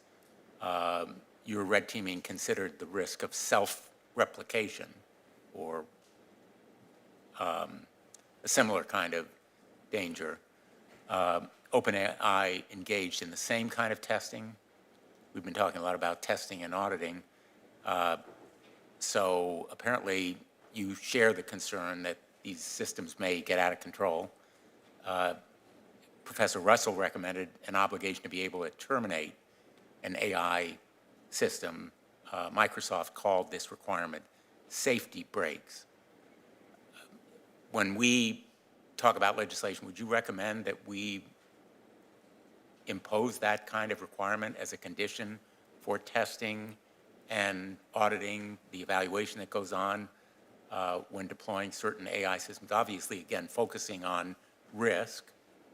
I think everybody has talked about systems that are vulnerable, risk systems. An AI model spreading like a virus seems a bit like science fiction, but these safety breaks could be very, very important to stop that kind of danger. Would you agree?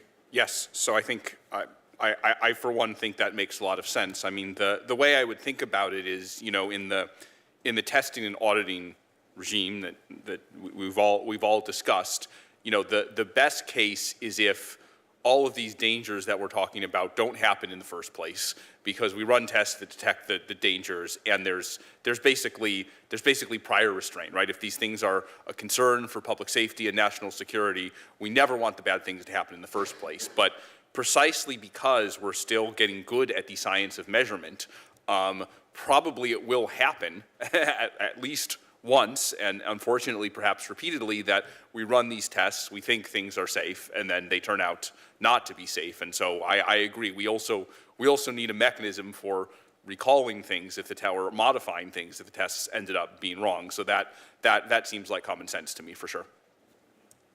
And I think there's been some talk about auto GPT. Maybe you can talk a little bit about how that relates to safety breaks. Yes. So auto GPT refers to use of currently deployed AI systems, which are not designed to be agents, right? Which are just chatbots, but kind of commandeering such systems for taking actions on the internet. To be honest, such systems are not particularly effective at that yet, but they may be a taste of the future and the kinds of things we're worried about in the future, the long-term risks that I described in the short, medium, and long-term risks. So I don't, as of yet, see a particularly high amount of danger from things like the system you described, but it tells us where we're going, and where we're going is quite concerning to me. In some of the areas that have been mentioned, like medicines and transportation, there are public reporting requirements. For example, when there's a failure, the FAA's system has an accident and incident report. They collect data about failures in those kinds of machinery. And it serves as a warning to consumers. It creates a deterrence for putting unsafe products on the market, and it adds to oversight of public safety issues. We've discussed this afternoon both short-term and long-term kinds of risks that can cause very significant public harm. It doesn't seem like AI companies have an obligation to report issues right now. In other words, there's no place to report it. They have no obligation to make it known. If they discover the, oh my God, how did that happen, incident, it can be entirely undisclosed. Would you all favor some kind of requirement for that kind of reporting? Absolutely. And it may be obvious, but let me ask all of you. I see, again, your heads nodding for the record. Would that inhibit creativity or innovation to have that kind of requirement? I would think not. I don't think. I mean, there are many areas where there's important trade-offs. I don't think this is one of them. I think such requirements make sense. I mean, to give a little of our experience in red teaming for these biological harms, we've had to work on piloting a responsible disclosure process. I think that's less about reporting to the public, more about making the other companies aware, but the two things are similar to each other. So a lot of this is being done on voluntary terms, and you see some of it coming up in the commitments that the 7 companies make. But yeah, I think there's a lot of legal and process infrastructure that's missing here and should be filled in. Yeah, I think to go along with the notion of an involuntary recall, there has to be that reporting step happening first. You mentioned recalls. Both Senator Hawley and I were state attorneys general before we got this job, and both of us are familiar with consumer issues. One of the frustrations for me always was that even with a recall, a lot of consumers didn't do anything about it. And so I think the recall as a concept is a good one, but there have to be teeth to it. There has to be a cop on the beat, a cop on the AI beat.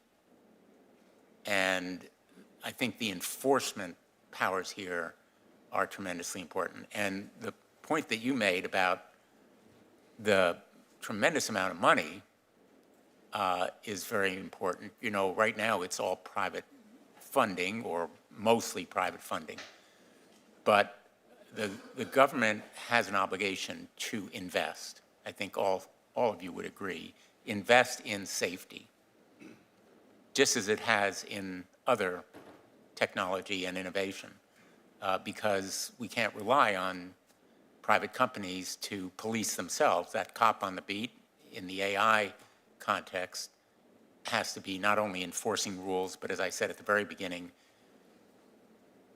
incentivizing innovation and sometimes funding it to provide the airbags and the seat belts and the crash-proof kinds of safety measures that we have in automobile industry. I recognize that the analogy is imperfect, but I think the concept is there. Senator Hawley?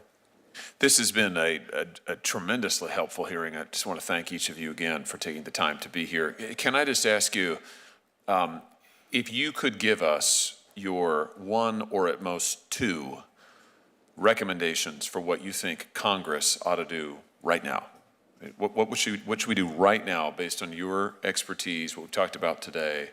I would be very, very curious to hear. So maybe we'll start with you, Professor Russell, and go that way.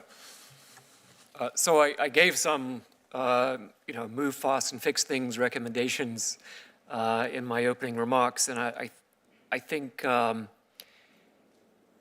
there's no doubt that we're going to have an agency. If things go as expected, AI is going to end up being responsible for the majority of economic output in the United States. So it cannot be the case that there's no overall regulatory agency for this technology. And the second thing I think would be just to focus again on systems that violate a certain set of unacceptable behaviors are removed from the market. And I think that will have not only a benefit in terms of protecting the American people and our national security, but also stimulating a great deal of research on ensuring that the AI systems are well understood, predictable, controllable. And that's it. Very good. Professor Bengio. What I would suggest, in addition to what Professor Russell said, is to make sure either through incentives to companies, but also direct investment in nonprofit organizations, that we invest heavily, so totally as much as we spend on making more capable AIs, that we invest heavily in safety, whether it's at the level of the hardware or to the level of cybersecurity and national security to protect the public. Very good. Mr. Amade. I would again emphasize the testing and auditing regime for all the risks ranging from those we face today, like misinformation came up, to the biological risks that I'm worried about in 2 or 3 years, to the risks of autonomous replication that are some unspecified period after that. All of those can be tied to different kind of tests that we can run in our model, and so that strikes me as a scaffolding on which we can build lots of different concerns about AI systems, right? If we start by testing for only one thing, we can in the end test for a much wider range of concerns. And I think without such testing, we're blind. Like, I give you an AI system, another company gives you an AI system, you talk to it, it's not straightforward to determine whether this is a safe system or a dangerous system. So I would again make the analogy to, it's like we're making these machines, cars, airplanes. These are complex machines. We need an enforcement mechanism and people who are able to look at these machines and say, what are the benefits of these, and what is the danger of this particular machine, as well as machines in general. Once we measure that, I feel it's all going to work out well. But before we've identified and have a process for this, we're from a regulatory perspective shooting in the dark. And the final thing I would emphasize is, I don't think we have a lot of time. I personally am open to whatever administrative mechanism puts those kinds of tests in place. Very agnostic to whether it's, a new agency or extending the authorities of existing agencies. But whatever we do, it has to happen fast. And I think to focus people's minds on the bio risks, I would really target 2025, 2026, maybe even some chance of 2024. If we don't have things in place that are restraining what can be done with AI systems, we're going to have a really bad time. Let me just, thank you, each of you. That's really helpful. Let me just throw an idea out to you while I have you here, so to speak, which is when we think about protecting individuals and their personal data and making sure that it doesn't end up being used to train one of these generative AI systems without the individual's consent. We know that there's just an enormous amount of our own personal information out there in public, kind of, it's really without our permission, but it's out there on the web. And everything from our credit histories to social media posts, et cetera, et cetera. Should we, in addition to assigning property rights in individual data, explicitly giving every American a property right in their data, should we also require monetary compensation if AI companies want to use individual data in their model in some way? Professor Bengio, go ahead. It's not always going to be possible to attribute the output of a system to a particular piece of data, because these systems are not just copying, they're integrating information from many, many sources. And so we need other mechanisms to share to the people who are losing something, for example, artists. But in some cases, it could be identified if an output is close enough to something that has been, as copyright or something. I think in that case, yes, we should do it. Any other thoughts? That's all of my questions, Mr. Chairman. I just have a couple of more questions. I promise they will be brief. You've been very patient, but this panel is such a great resource that I want to impose on your patience and your wisdom. the point that you were making earlier about the red teaming and the importance of testing and auditing reminded me about your testimony, your prepared testimony, but also a conversation that you and I had about how Anthropic went about testing its large language model, particularly as related to the biological dangers, where you worked with world-class biosecurity experts, I think was your quote, over many months in order to be able to identify and mitigate the risks that Claude 2 might raise. On the other hand, I think you may have mentioned a company that basically used graduate students to do the same task. There's an enormous difference in those two testing regimens.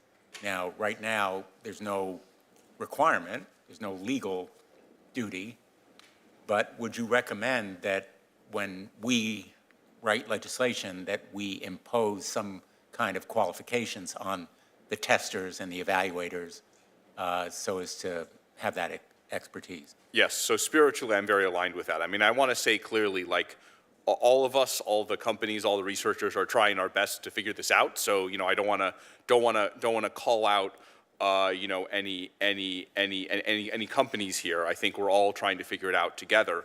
But I think it is an object lesson in that, in testing these models, you know, you can do something that you might think is a very reliable way of soliciting bad behavior from the models, or you know, a test that you think is truthful, and you know, you can find out later that that really wasn't the case, even if you had all the good intent in the world. In the case of bio, the key was, you know, to have world experts and to zero in on a few things. In other areas, the key might be different, and so I think the most important thing, maybe not so much the static requirements, although I you know, I would certainly endorse, you know, the level of expertise has to be very high, but making the process have some living element to it so that it can be adjusted. We used to think that this test was okay, this test was not okay. You know, just imagine we're a few years after, you know, the invention of flying, and we're looking at these big machines and we're like, well, how do we know if this thing is going to crash? Right now we know very little. Somehow we need to design the regulatory architecture so that we can get to the point where if we learn new things about what makes planes safe and what makes planes crash, they get kind of automatically hooked into whatever architecture we've built. I don't know the best way to do that, but I think that should be the goal. Well, you know, that's a very timely analogy, because a lot of the military aircraft we're building now basically fly on computers. And the pilot is in the planes right now, but we're moving toward such sophisticated and complicated aircraft, which I know a little bit about because I'm on the Armed Services Committee, that you know, they are a lot smarter than pilots in some of the flying they can do, but at the same time, they are certainly red teamed to avoid misdirection and mistakes. And the kinds of specifics that you just mentioned are where the rubber hits the road. These kinds of specifics are where the legislation will be very important. President Biden has enlisted or elicited commitments to security, safety, transparency, announced on Friday, important step forward. But this red teaming is an example of how voluntary, non-specific commitments are insufficient. The advantages are in the details, not just the devil. The details are tremendously important. And when it comes to economic pressures, companies can cut corners. Again, the gold rush. These decisions have real economic consequences. I want to just, in the last, maybe the last question I have, on the issue of open source. You each raised the security and safety risk of AI models that are open source or are leaked to the public. The danger, there are some advantages to having open source as well. It's a complicated issue. I appreciate that open source can be an extraordinary resource. But even in the short time that we've had some AI tools, and they've been available, they have been abused. For example, I'm aware that a group of people took Stable Diffusion and created a version for the express purpose of creating non-consensual sexual material.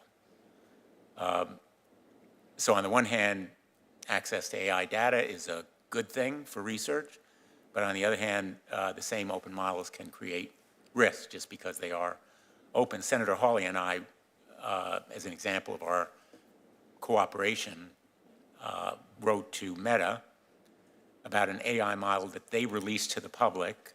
You're familiar with it, I'm sure, Llama. They put the first version of Llama out there with not much consideration of risk, and it was leaked or it was somehow made known. The second version had more documentation of its safety work, but it seems like Meta or Facebook's business decisions may have been driving its agenda. So let me ask you about that phenomenon. I think you have commented on it, Dr. Bengio, so let me turn to you first. Yes, I think it's really important because when we put open source out there for something that could be dangerous, which is a tiny minority of all the code that's open source, essentially we're opening the door to all the bad actors. And as these systems become more capable, bad actors don't need to have very strong expertise, whether it's in bioweapons or cybersecurity, in order to take advantage of systems like this. And they don't even need to have huge amounts of compute either to take advantage of systems like this. Now, I believe that the different companies that committed to these measures last week probably have a different interpretation of what is a dangerous system. And I think it's really important that the government comes up with some definition which is going to keep moving, but makes sure that future releases are going to be very carefully evaluated for that potential before they are released. I've been a staunch advocate of open source for all my scientific career.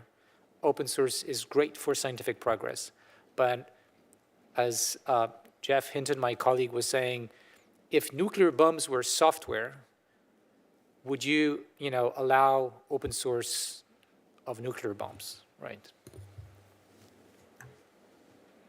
And I think the comparison is apt. I've been reading the most recent biography of Robert Oppenheimer, and every time I think about AI, the specter of quantum physics, nuclear bombs, but also atomic energy, both peaceful and military purposes, is inescapable. So I have another thing to add on open source. Some of it is coming from companies like Meta, but there's also a lot of open source coming out of universities. Now, usually these universities don't have the means of training the kind of large systems that we're seeing in industry. But the code could be then used by a rich bad actor and turned into something dangerous. So I believe that we need ethics review boards in universities for AI, just like we have for biology and medicine. Right now, there's no such thing. There are ethics. In principle, they could do that, but they're not set up for that. They don't have the expertise. They don't have the kind of protocols. We need to move into a culture where universities across the world, but in developed nations in particular, adopt these ethics reviews with the same principles what we're doing for other sciences where there is dangerous output, but in the case of AI. Yeah, I strongly share Professor Bengio's view here. I want to make sure I'm kind of precise in my views because I think there is nuance to it. In line with Professor Bengio, I think in most scientific fields, open source is a good thing. It accelerates progress. And I think even within AI, there's room for models on the smaller and medium side. I don't think anyone thinks those models are seriously dangerous. They have some risks, but the benefits may outweigh the costs. And I think, to be fair, even up to the level of open source models that have been released so far, the risks are relatively limited. So construed very narrowly, I'm not sure I have an objection. But I'm very concerned about where things are going. If we talk about 2 to 3 years for the frontier models for the bio risks, and probably less than that for things like misinformation, we're there now. I think the path that things are going in terms of the scaling of open source models, I think it's going down a very dangerous path. And if the path continues, I think we could get to a very dangerous place. I think it's worth saying some things on open source models that are clear to all the experts, but I want to make sure is understood by this committee, which is when you control a model and you're deploying it, you have the ability to monitor its usage. It might be misused at one point, but then you can alter the model, you can revoke a user's access, you can change what the model is willing to do. When a model is released in an uncontrolled manner, there's no ability to do that. It's entirely out of your hands. And so I think that should be attended to carefully. There may be ways to release models open source so that it's harder to circumvent the guardrails, but that's a much harder problem, and we should confront the advocates of this with that problem and challenge them to solve it.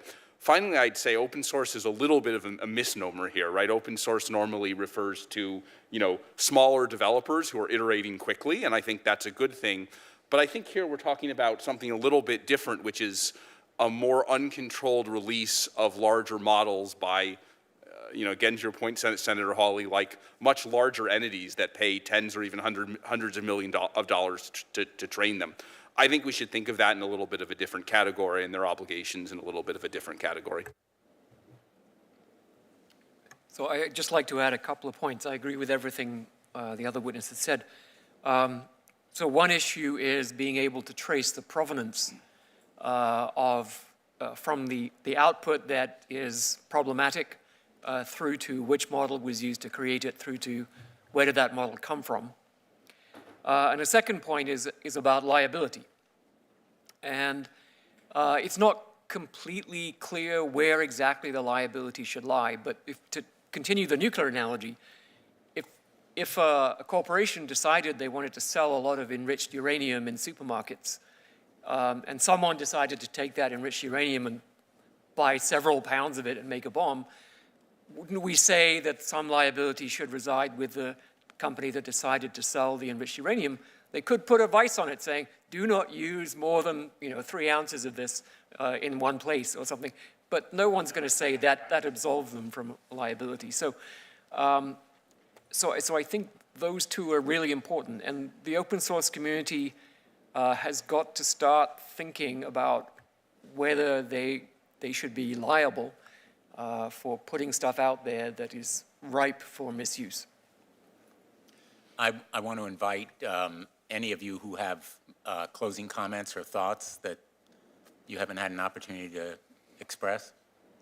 So I would like to add a point about international or multilateral collaboration on these things and how it's related to having maybe a single agency here in the United States. If there are 10 different agencies trying to regulate AI in its various forms, that could be useful. But as Stuart Russell was saying, this is going to be very big in terms of the space it takes in the economy. But also, we need to have a single voice that coordinates with the other countries. And having one agency that does that is going to be very important. Also, we need an agency in the first place because we can't put in a law every protection that is needed, every regulation that is needed. We don't know yet what the regulation should be in 1 year, 2 years, 3 years from now. So we need to build something that's going to be very agile. And I know it's difficult for governments to do that. Maybe we can do research to improve on that front, agility in doing the right thing. But having an agency is at least a tool towards that goal. I would just close by saying that is exactly why we're here today, to develop an entity or a body that will be agile, nimble, and fast, because we have no time to waste. I don't know who the Prometheus is on AI, but I know we have a lot of work to make sure that the fire here is used productively. And there are enormously productive uses. We haven't really talked about them much, whether it is curing cancer, treating diseases, some of them mundane, by screening x-rays, or developing new technology that can help stop climate change. There are a vast variety of potentially productive uses, and it should be done with American workers. I think very much in agreement here. And the last point I would make on agreement, what you've seen here is not all that common, which is bipartisan unanimity, that we need guidance from the federal government. We can't depend on private industry. We can't depend on academia. The federal government has a role that is not only reactive and regulatory, it is also proactive in investing in research and development of the tools that are needed to make this fire work for all of us. So I want to thank every one of you for being here today. We look forward to continuing this conversation with you. Our record is going to remain open for 2 weeks in case any of my colleagues have written questions for you. I may have some too. If you have additional thoughts, feel free to submit them. I've read a number of your writings, and I'm sure I will continue reading them, and look forward to talking again. With that, this hearing is adjourned.